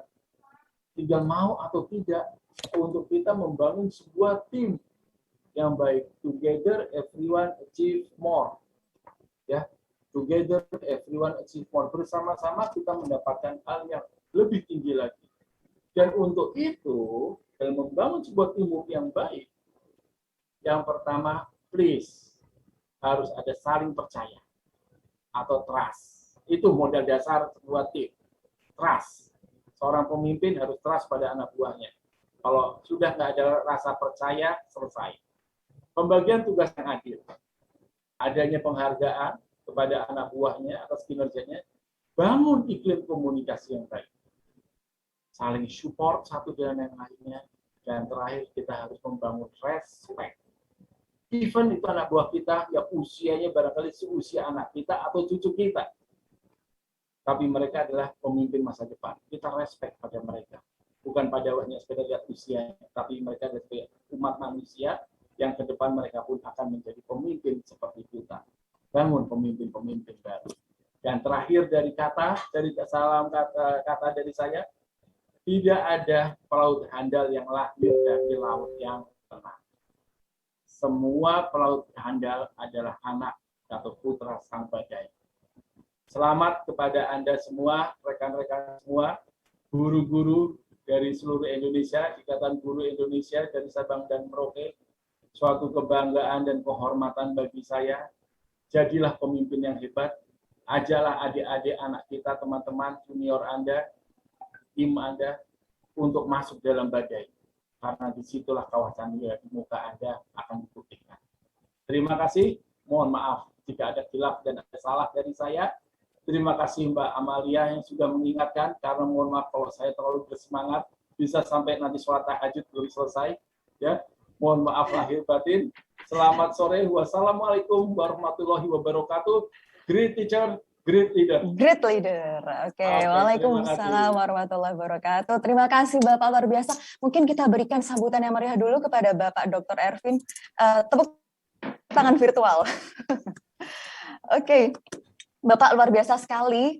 Materi hari ini pemaparannya sangat-sangat luar biasa, sangat jelas. Saya sampai tertampar-tampar tadi mendengarkan pemaparan dari Bapak. Tadi kata terakhir dari Bapak yang sangat mengena, tidak ada pelaut handal yang lahir dari laut yang tenang, Pak. Jadi kita harus masuk ke laut ini, Pak, ya, supaya bisa jadi pelaut yang handal ya, Pak. Harus menghadapi badai dulu gitu ya, Pak, ya. Ya, kurang lebih seperti Bu Amal. Jadi emang kita nggak bisa dalam kondisi yang nyaman. Seperti tadi, Kempers tadi. Ya. Kita harus melatih diri kita untuk dalam kondisi badai. Dalam situ insting kita, intuisi kita, naluri kita itu akan terasah. Dan yang kami selalu berharap, apalagi kita sesama guru, sesama pendidik, bukan hanya kita sendiri yang berada di laut tersebut, tapi kita bersama dengan teman-teman. Jadi libatkan teman-teman, libatkan junior kita, anak-anak siswa kita, anak didik kita, biar mereka sedini mungkin pun merasakan bagaimana kerasnya badai yang ada di lautan. Kurang lebih seperti itu. Iya, Bapak. Berarti memang dibutuhkan kolaborasi supaya nanti lahir inovasi, gitu ya, Pak. Baik, Bapak, selanjutnya materi kita, acara agenda kita adalah sesi tanya jawab Q&A. Kepada Bapak Ibu hadirin sekalian yang ingin mengajukan pertanyaan, dipersilahkan, kami persilahkan. Oke. Oke, ada 2 partisipan yang raise hand. Silahkan untuk penanya pertama, kami persilahkan kepada Bapak Mujiarto dari IGI Lumajang ya Bapak. Selamat sore Bapak Mujiarto. Selamat sore, Assalamualaikum warahmatullahi wabarakatuh. Waalaikumsalam. Apa kabar sehat selalu Pak Muji? Alhamdulillah sehat Pak. Baik, Bapak silahkan langsung mengajukan pertanyaan kepada Bapak Dr. Ervin. Pak Dokter, saya mendapatkan fenomena yang seperti ini di guru-guru kita sekarang. Pertama, guru yang memang berkeinginan kuat untuk meningkatkan kompetensinya. Kemudian ada guru yang ikut-ikutan karena temannya itu ikut masuk IGI, rame, kemudian ikut-ikutan. Kemudian pada saat sudah ikut, modelnya memang ada 2. Ada yang memang instan ikut kegiatan IGI, ada yang nyantai-nyantai saja. Tapi pada saat dia terjebak di kenaikan pangkat, maka guru-guru ikut semua. Ya. Pertanyaan saya seperti ini Pak Dr. Ervin. Bagaimana cara kita memimpin terhadap tipe-tipe guru yang saya ceritakan di atas? Bagaimanakah cara kita yang lebih banyak yang bukan camper tapi malah di bawah ikut-ikutan. Seperti itu. Terima kasih. Assalamualaikum warahmatullahi wabarakatuh. Waalaikumsalam warahmatullahi wabarakatuh. Apa kabar Pak Mujiarto dari Lumajang? Weh, lain tenan iki Kabupaten Lumajang. Weh, mantap ya. Ye matur nuwun Pak Mujiarto. Pak, manusia itu emang beda sama mesin, Pak. Ya, kalau mesin kami biasa kebetulan saya ini anak pub. Biasa manggung dari satu pub ke pub. Maksudnya anak pabrik, Pak. Dari pabrik ke pabrik. Nah, kalau kita lagi menginstall mesin, meningkatkan power yang ada di mesin tersebut, kita tekanan sekian, power sekian, listrik sekian, hasilnya josnya sama. Lebih dari 1.000 orang kali ya, saya sendiri sudah memberikan pelatihan ribuan orang. Itu manusia itu memang makhluk yang paling unik di dunia. Tuhan itu memang baik kepada kita, ngasih manusia itu makhluk yang paling unik. 50 orang dikasih pelatihan yang sama, waktu yang sama, semangat yang sama, energi yang sama. Pas di lapangannya besok, ayo jalan. Ada yang lari, ada yang jongkok, ada yang muter-muter, ada yang bingung, ada yang pulang. Alah. Ya, oke. Gak apa-apa, Pak. Itu emang challenge kita. itu emang amanah kita. Ya, Allah memberikan amanah kepada Bapak dan guru-guru yang lain untuk mengajak mereka. Ingat, kita mengajak mereka, bukan memaksa mereka. Di situ, ya. Jadi bagaimana sih caranya kita supaya bisa kita mengajak mereka? Sudah tentu harus dari kita sendiri dulu, Pak. Di situ, ya. Sudah tentu harus dari kita sendiri. Ketika kita mengajak anak kecil, sudah tentulah kita harus bisa mengajak sesuatu yang membuat mereka ada daya tarik, daya rangsang, daya dorong, dan lain sebagainya. Di situ, ya. Dan itu terus-menerus kita ajak, nggak bosen-bosennya. Ya, seperti kita sebagai guru, sebagai orang tua pun adalah guru yang pertama di kehidupan manusia. Itu setiap hari adalah proses belajar terus dan belajar terus. Sama pemimpin pun kayak gitu. Ketika menghadapi teman-teman yang aneh-aneh dan lucu-lucu itu, ya proses belajar terus. Maka kalau kami biasa di industri, kita lakukan juga PDCA, Plan Do Check Action. Ini sesuai dikatakan oleh Juran on Endemic. Di situ, ya, kita buat rencana, evaluasi lagi, rencana lagi, evaluasi lagi. Kenapa ya kok masih ada yang seperti itu? Apakah barangkali dari kitanya yang masih belum bagus, atau dari merekanya yang belum bagus? Tapi jangan pernah kita berburuk sangka terlebih dahulu. Jangan juga pernah kita berburuk sangka pada mereka dan pada diri kita sendiri. Jadi pada diri kita sendiri, jangan-jangan kita yang ini. Terus kita semangat, kita ajak mereka. Nah, untuk ke sana terus terang terkadang orang tuh butuh timeline, butuh kejelasan. Ini mau aktivitasnya mau apa saja sih, mau kemana saja sih, ya itu butuh aktivitas yang jelas di situ. Ya, jadi ketika itu kita harus jelas, clear arahnya kemana. Maka seperti tadi menghadapi kondisi VUCA, ya kita kondisi VUCA, kita mulai dari vision kita jelaskan visi ini apa loh, dan kita harus sampaikan kepada mereka benefitnya apa. Di situ, ya benefitnya apa, manfaatnya apa. Karena bisa jadi mereka tidak ikut karena bukan nggak mau, tapi nggak melihat ada benefitnya. Di situ, ya. Nah, kemudian kita ajak lagi kepada mereka, bagaimana mereka untuk bisa berkontribusi.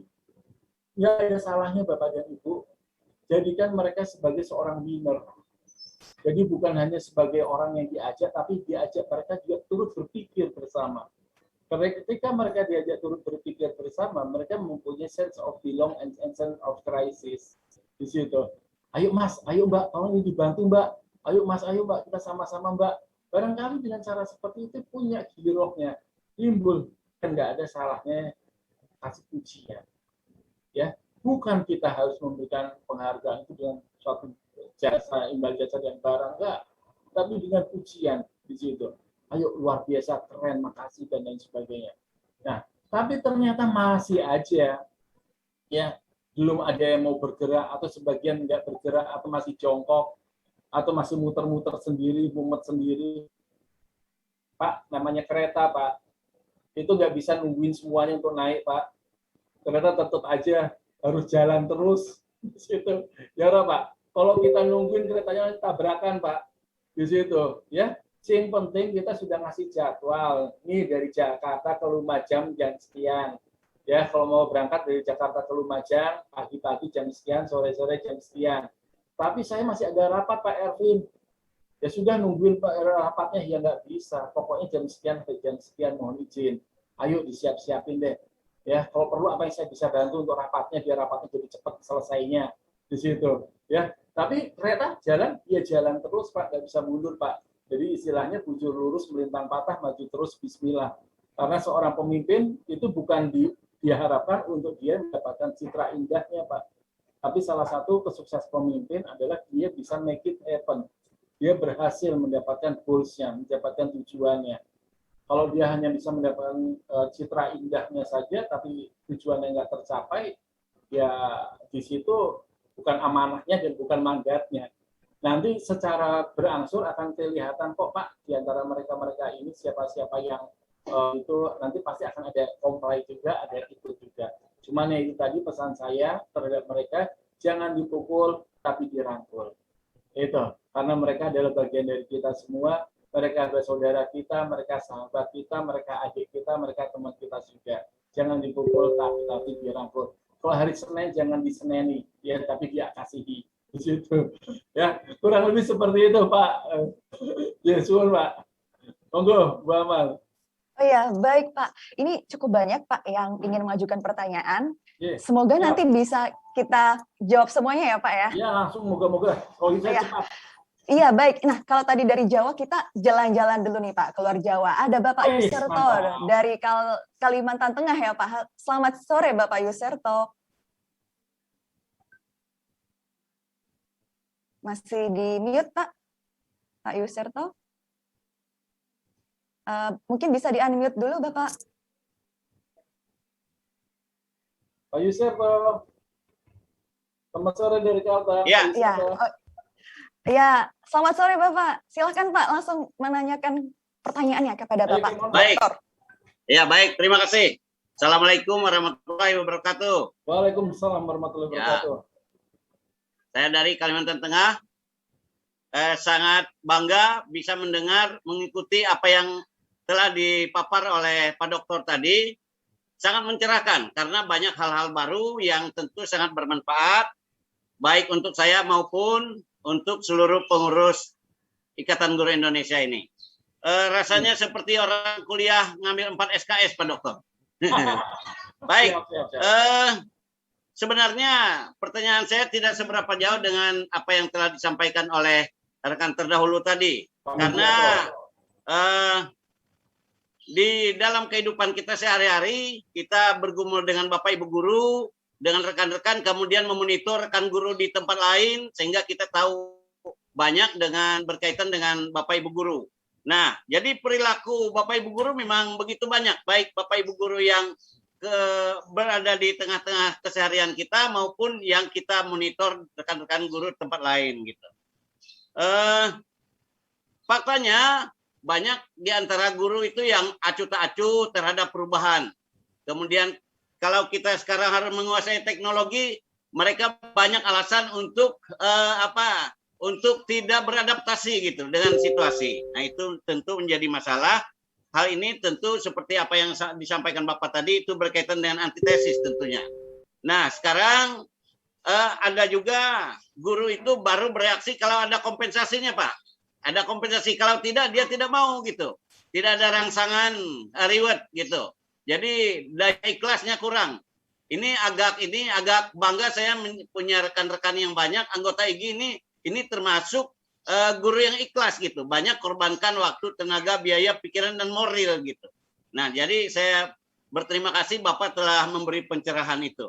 Nah, jadi mulanya yang ingin saya tanyakan itu berkaitan dengan bagaimana strategi yang paling ideal untuk mengatasi masalah yang kita hadapi bergumul dengan rekan-rekan guru yang seperti itu tadi. Daya adaptifnya kurang, kemudian tidak mau berubah, tidak mau bergerak tanpa kompensasi. Jadi tidak seberapa jauh dengan apa yang disampaikan itu, tapi saya pikir Pak Dokter ini pasti punya solusi sesuai dengan pengalaman yang ada. Demikian yang dapat saya sampaikan. Atas pertanyaan saya ucapkan terima kasih. Ya, terima kasih Pak Yuserto. Ya, salam untuk teman-teman guru di Kalimantan Tengah, Pak Yuserto. Ya, Pak Yuserto. Ya. Seperti halnya para Sudirman dan para wali maupun juga para nabi, para rasul, ketika mereka mengajak rekan-rekannya sampai saudaranya, sampai istrinya, sampai anaknya, sampai pamannya pun belum tentu mereka mau ikut. Kita hanya manusia biasa, Pak. Tugas kita, mandat kita hanya mengajak. Di situ. Tugas kita adalah don't give up. Terus mengajak dan terus mengajak dan terus mengajak. Jangan pernah kita berhenti. Sampai kapan kita nggak sama-sama nggak ada yang tahu. Karena yang kita hadapi kita adalah sahabat kita sendiri, rekan kita sendiri. Yang mana pasti mereka pun punya harapan-harapan sendiri di situ. Tapi intinya adalah jangan pernah kita dari kitanya sendiri, yang paling penting jangan kita pernah berputus asa, ya. Kemudian yang kedua, jangan pernah kita berprasangka buruk. Yang ketiga, ayo maju terus, buat step-stepnya, buat milestone-nya di situ. Yang seperti kami sampaikan tadi, buat timeline-nya kapan harus dilakukan, kapan harus dilakukan, kapan harus dilakukan. Meskipun barangkali saat ini datang cuma 1 orang, besok sudah 5 orang, dapat lagi 100 orang, besok turun lagi jadi 40 orang, itu nggak masalah. terus bergerak terus di situ. Ya, bagaimana dengan mereka yang punya ekspektasinya berbeda-beda, itu haknya mereka dan itu adalah caranya mereka. Kita tidak bisa termasuk dalam ranah pribadinya mereka. Biarkan saja Pak di situ. Ya, karena apa? Bagaimanapun juga Pak, suatu saat nanti ketika berhasil, yang akan mendapatkan kebahagiaan itu bukan hanya kita sendiri, tapi semuanya. Ya, dan kemudian suatu saat nanti pun, ya, jika suatu saat kita harus berpulang, yang mendapatkan nilai baik pun balik lagi pada diri kita sendiri. Jadi intinya don't give up, ya, jangan pernah menyerah sama sekali, jangan pernah kita berburuk sangka, ayo ajak terus, nggak apa-apa. Capek Pak, emang capek, sangat capek sekali, tapi ya sudah, itu realita di situ. Tapi yang seperti tadi saya sampaikan kepada Pak Mujiarto, kereta itu juga ada jamnya Pak, jam harus jalan. Ya, karena dia sudah ditunggu di tempat berikutnya, sudah ditunggu di shelter berikutnya, sudah ditunggu di tempat yang lainnya. Dan di dalam gerbong kita ini mereka punya harapan semua, punya mimpi semua untuk masuk ke tempat-tempat yang lainnya. Jadi kalau kita hanya menunggu 1-2 orang atau beberapa orang yang tetap tidak mau bergerak atau tidak mau jalan, tinggal Pak. Mohon maaf lahir batin seperti itu. Kurang lebih seperti itu Pak, barangkali kalau sedikit kurang pas, tapi ya organisasi ini harus maju dan harus bergerak. Kurang lebih seperti itu Pak Yuserto. Terima kasih Pak Yuserto. Baik, sudah terjawab ya Bapak Yuserto ya. Baik Bapak, ini masih ada yang ingin bertanya lagi, masih banyak ini Pak yang ingin bertanya kepada Bapak Dokter. Kita lanjut nih Pak ya ke sekarang kita ke Bapak Erwin Tanjung Igi Karo. Karo itu Medan ya Bapak. Selamat sore Bapak Erwin. Halo kita Bang. Selamat sore Bapak Erwin, mungkin bisa di-unmute dulu Bapak. Ya, selamat sore. Assalamualaikum. Selamat sore Bang. Ya. Iya. Ya, silakan langsung aja Pak. Ya, ini Igi Karo dari Medan, atau tepatnya di kaki Gunung Sinabung ini Pak Dokter. Ya. Pak Dokter, narasumber. Saya setuju bahwa 2/3 itu pemimpin memang harus diciptakan. Ya.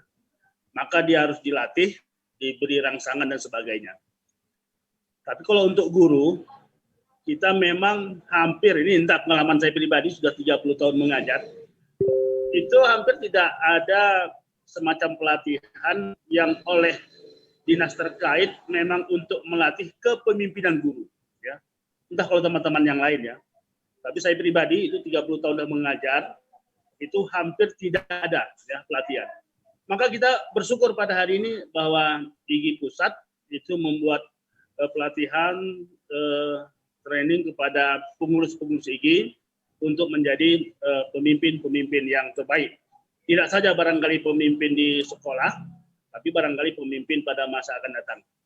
Maka oleh sebab itu saya memberikan apresiasi yang dalam sekali buat IGI Pusat yang sudah membuat 8 kali pelatihan ya untuk menciptakan para pemimpin, khususnya untuk para guru yang tergabung di Ikatan Guru Indonesia. Dan hari ini Pak Dokter sudah memberikan semacam stimulus yang benar-benar dahsyat sekali nih, ya, bagaimana untuk merangsang kami ini menjadi pemimpin-pemimpin, khususnya bagaimana kami menjadi guru yang baik, pemimpin yang baik untuk bisa menjadikan pendidikan ini yang lebih baik. Barangkali ini sekedar share saja Pak Dokter, dan saya ucapkan terima kasih banyak. Hari ini materi cukup baik, cukup menarik sekali, dan benar-benar mencerahkan. Demikian saja. Assalamualaikum warahmatullahi wabarakatuh. Waalaikumsalam warahmatullahi wabarakatuh. Terima kasih Bang Tanjung. Halak kita Bang. Ya, halak kita. Ya kebetulan saya masih paman saya Lubis Bang di situ. Jadi meskipun Ervin Agung Priambodo belakangnya tetap aja belakangnya masih ya saya ikut sama opung saya Lubis di situ. Ya, masih opung. Yang pertama, terima kasih luar biasa. Hormat kita kepada Pak Ketua Umum Pak Danang, ya. Terima kasih ya pada pembina. Terima kasih kepada jajaran IGI yang menginisiasi event ini. Terima kasih juga kepada Pak Jimmy Gani, ya, sebagai pimpinan dari founder dari Proven Force Indonesia. Terima kasih juga kepada seluruh teman-teman IGI khususnya yang hadir saat ini. Ya, karena kalau Pak Ketua saja yang bergagas, Pak Jimmy Gandhi yang berkehendak, dan teman-teman kita hanya panitia saja yang mau, tapi teman-teman yang lain tidak ikut bersama-sama, maka acara ini pun tidak akan berwujud. Jadi yang hebat itu bukan hanya Pak Danang, Pak Jimmy, ya, Pak Marjuki, dan bapak-bapak ibu lainnya sebagai panitia, sebagai pengurus pusat, tapi juga yang khususnya adalah seluruh guru dari Sabang sampai Merauke. Anda mau bergerak, Anda mau datang, dan Anda sampai detik ini mau sit in di sini, berarti Anda yang hebat. Di situ, itu luar biasa. Kalau di luar sana, di dunia sana, dari mohon maaf pemerintah nggak ada, ini itu nggak ada, itu biarin aja lah. Ya, di situ karena IGI adalah penggerak, ya, IGI adalah di depan. IGI itu bukan gerbong yang di belakang. Di situ, IGI itu bukan yang mengikut, tapi IGI itu yang menggerakkan. Jadi terima kasih kepada panitia, kepada Anda semua, khususnya peserta yang sudah hadir di kesempatan ini. Itu luar biasa. Salut untuk IGI, salut untuk Pak Erwin Tanjung. Sukses ya. Silakan Mbak Amal. Bu Amal. Ya, baik. Terima kasih banyak kepada Bapak Erwin Tanjung ya. Selanjutnya Bapak mungkin kita bacakan dulu pertanyaan dari kolom chat ya Pak Dokter. Ini ada yang bertanya Pak Dokter dari Ibu Jentina dari IGI Bali. Beliau bertanya, apakah konsep SWOT dimodifikasi dengan design thinking bisa menjadi solusi perubahan?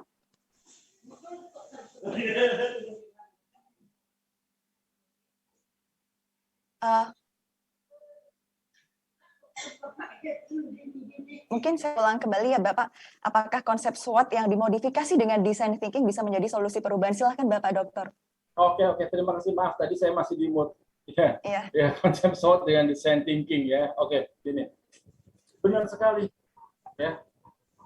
Bagaimana kita akan melakukan suatu perubahan kalau kita tidak tahu terhadap konsep potensi yang kita miliki. Sebetulnya gini, SWOT itu kan strength, weakness, opportunity, and threat.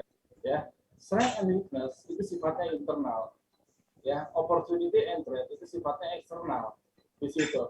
Nah, bagaimana kita bisa mengoptimalkan, bisa maju ke depan kalau kita nggak punya landasan, kita nggak paham dengan hal-hal yang ini. Ya, jangan sampai kita merasa benar tapi dalam kesesatan. Ya, lebih baik kita sesat tapi dalam kebenaran. Nah, loh, gimana itu? Ya, jangan sampai kita merasa benar tapi dalam kesesatan. Kita merasa sudah paling benar sendiri tapi ternyata kita salah. Ya, lebih baik kita tetap salah tapi dalam posisi yang benar di situ ya. Nah, SWOT ini menempatkan kita tahu potensi apa yang kita miliki dan apa yang kita tidak miliki, apa opportunity yang akan kita hadapi dan apa tantangan. Dan untuk itu kita harus, kata kunci dari SWOT ini adalah jujur. Jangan dilebih-lebihkan, jangan dikurang-kurangi. Kalau Anda punya kelebihan apapun, sekecil apapun, tulis. Kalau Anda ada kekurangan, tulis.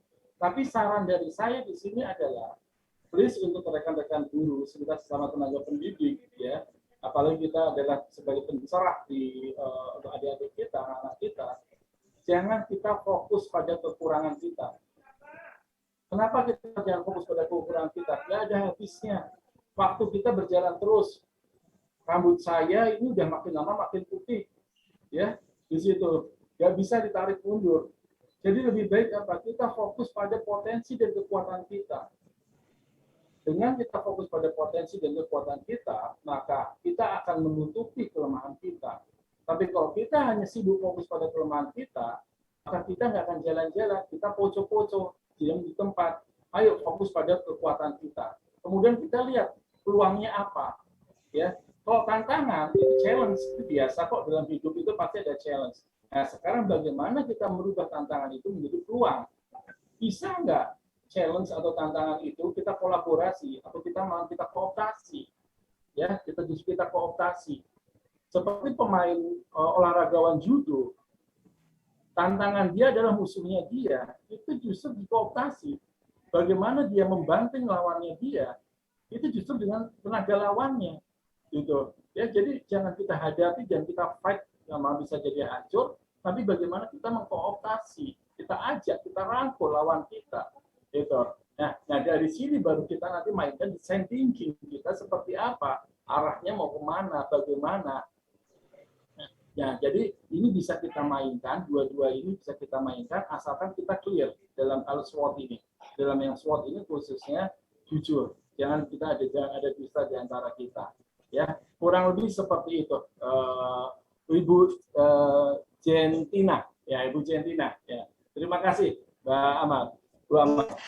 Baik, Bapak, mungkin karena waktunya sangat terbatas, satu lagi pertanyaan ya Bapak dari kolom chat dari Bapak Arif Soekarnawijaya.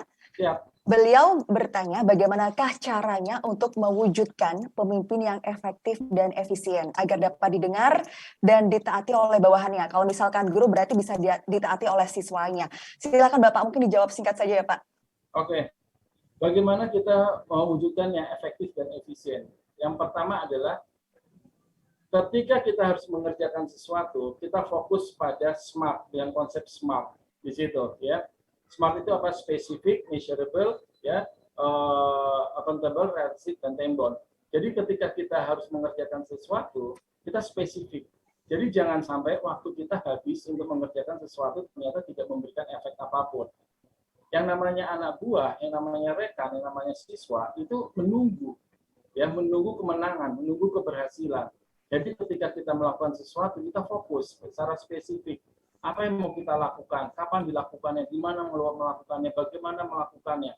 Langsung kita fokus ke sana. Nah, itu akan mengantarkan energi kita untuk ke sana. Kemudian bagaimana kita dengan rekan-rekan, kita ajak, ya, kita clear, agree. Ya, kita clear, kita agree, kita sepakat, kita kasih tahu, ini medan tempurnya seperti ini, arah tujuannya kita seperti ini, teman-teman paham nggak? Teman-teman ada kesulitan nggak? Ya, dan kemudian kita mengajak mereka untuk agree, untuk sepakat dengan tujuan kita di situ. Nah, karena organisasi itu bisa jalan apabila semuanya ada kesepakatan. Itu jangan sampai ada duri dalam daging. Nah, kalau misalkan masih ada yang nggak sepakat 1-2 orang, nggak ada salahnya untuk kita ajak ngobrol. Kira-kira permasalahannya di mana? Apa kesulitannya? Ada kendalanya apa? Ajak duduk bersama. Jangan dipermalukan di muka umum, ajak duduk bareng, ajak sebagai teman, ajak ngobrol, ajak ngopi di situ. Barangkali dia punya ide-ide yang bagus, cuman dia nggak bisa mengutarakannya atau bingung cara mengutarakannya. Nah, ajak, ternyata kalau dia mau, ayo kita jadikan dia bagian daripada tim. Yang penting kita bukan Superman, kita adalah super team. Kurang lebih seperti itu, Bu Amal. Baik, luar biasa nih Bapak ya. Bapak, di sini saya lihat tadi ada Bapak Jimmy Gani juga hadir. Mungkin kita sapa Bapak Jimmy Gani dulu terlebih dahulu, Pak Dokter ya. Monggo, silakan. Monggo. Ya, Assalamualaikum Pak Jimmy Gani. Waalaikumsalam warahmatullahi wabarakatuh, Mbak Amalia. Apa kabar, Bu Amalia? Iya, alhamdulillah. Baik, Bapak sehat juga ya, Pak? Alhamdulillah. Baik, Bapak mungkin ingin ada yang disampaikan satu patah dua patah kata dulu, mungkin Bapak Jimmy Gani. Wah, tadi Pak Ervin kayaknya udah Singkat saja. banyak hal ya. Ya. Tapi saya senang sekali interaksi dan juga banyak pertanyaan-pertanyaan yang bagus. Pak Ervin tadi sudah memberikan materi mengenai leadership maupun juga teamwork. Tapi ini semua sebetulnya kalau kita belajar di sekolah-sekolah itu disebut sebagai experiential learning. Jadi teori-teori tadi sebetulnya hanya untuk membawa kita untuk bisa memahami. Jadi kalau kita bicara mengenai mungkin banyak sudah tahu tentang Bloom's taxonomy ya. Jadi kita ngelihat piramidanya, yang paling bawah itu untuk bisa kita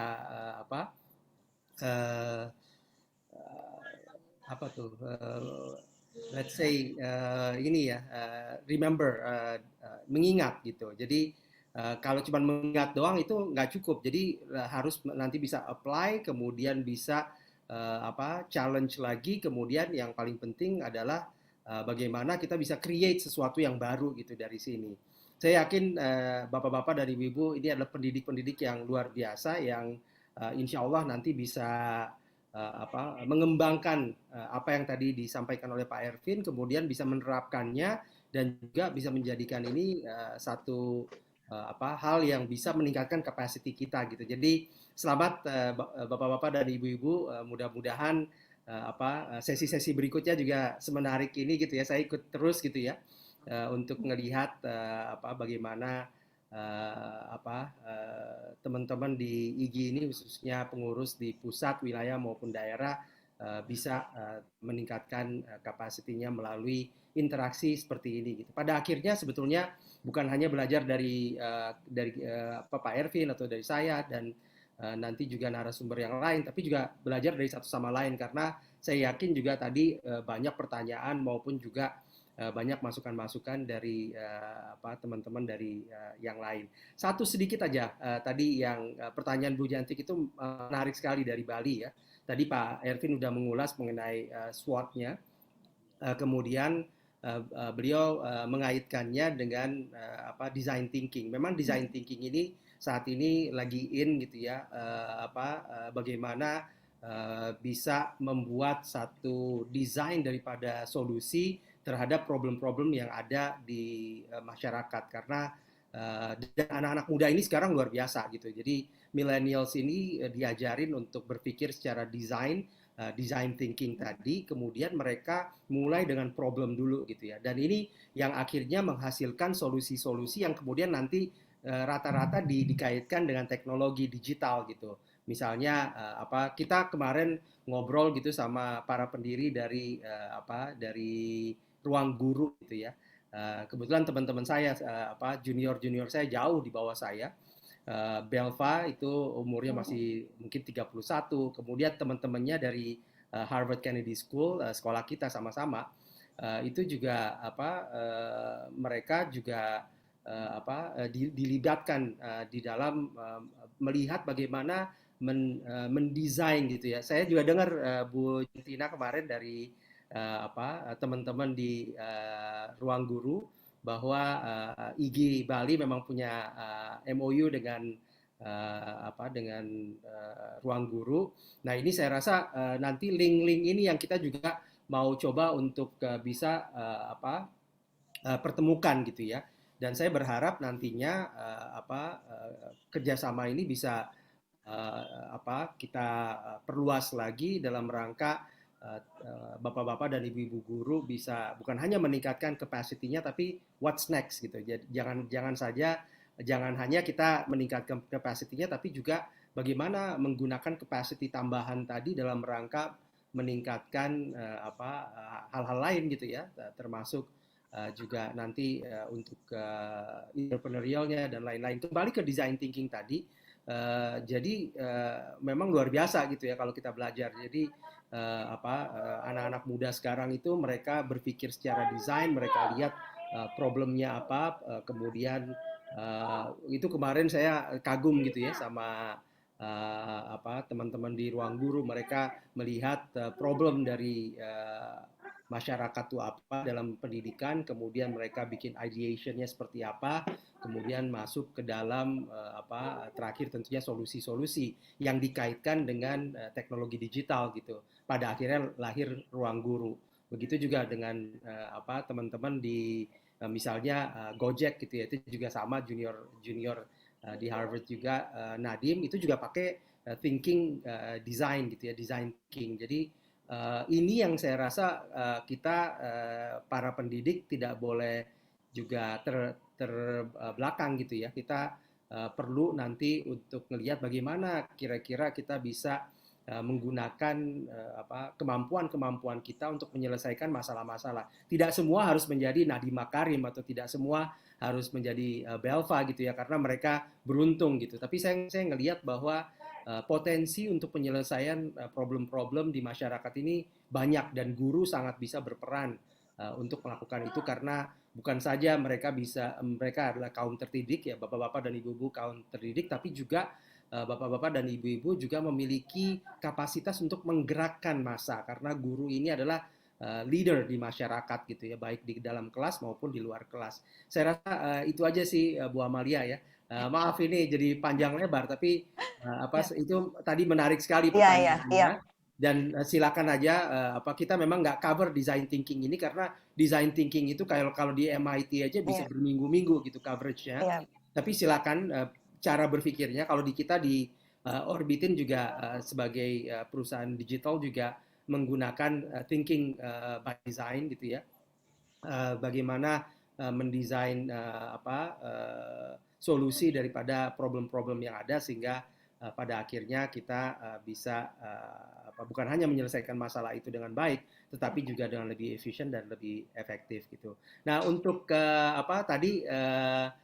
untuk tugas-tugas ya, tugas-tugasnya itu nanti bisa dikirim ke link yang nanti kita akan kasih ya.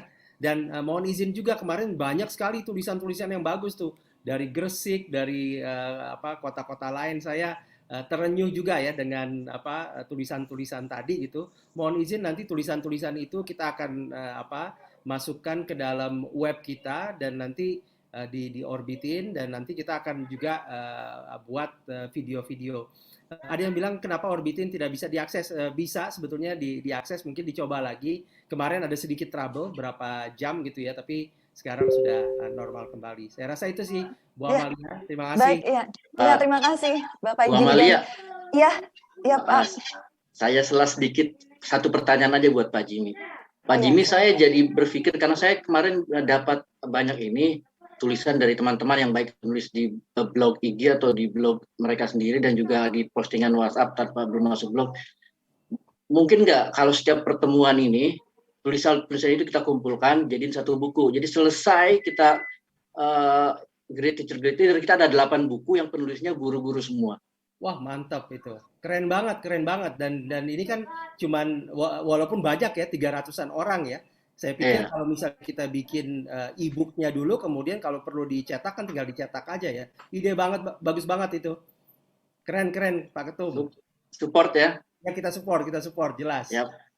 Jadi kita dan ini nanti kita akan pilih juga ya beberapa nanti yang menulis dengan baik. Saya akan kirim nanti buku tulisan Dr. Ervin ini, Rise to the Challenge, untuk pemenang yang dipilih oleh teman-teman gitu nanti. Yang 8 kali hadir ya tanpa absen. Ya, terima kasih. Silakan lanjut.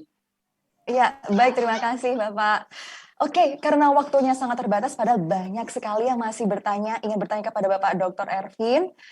Tapi sayang, karena memang waktunya terbatas, mungkin sebelum kita tutup sesi tanya jawab ini dari Bapak Dr. Ervin, kami minta motivasi nih Pak dari seluruh pengurus IGIS Indonesia ini, gimana nantinya supaya lebih termotivasi lagi. Silakan Bapak Dokter.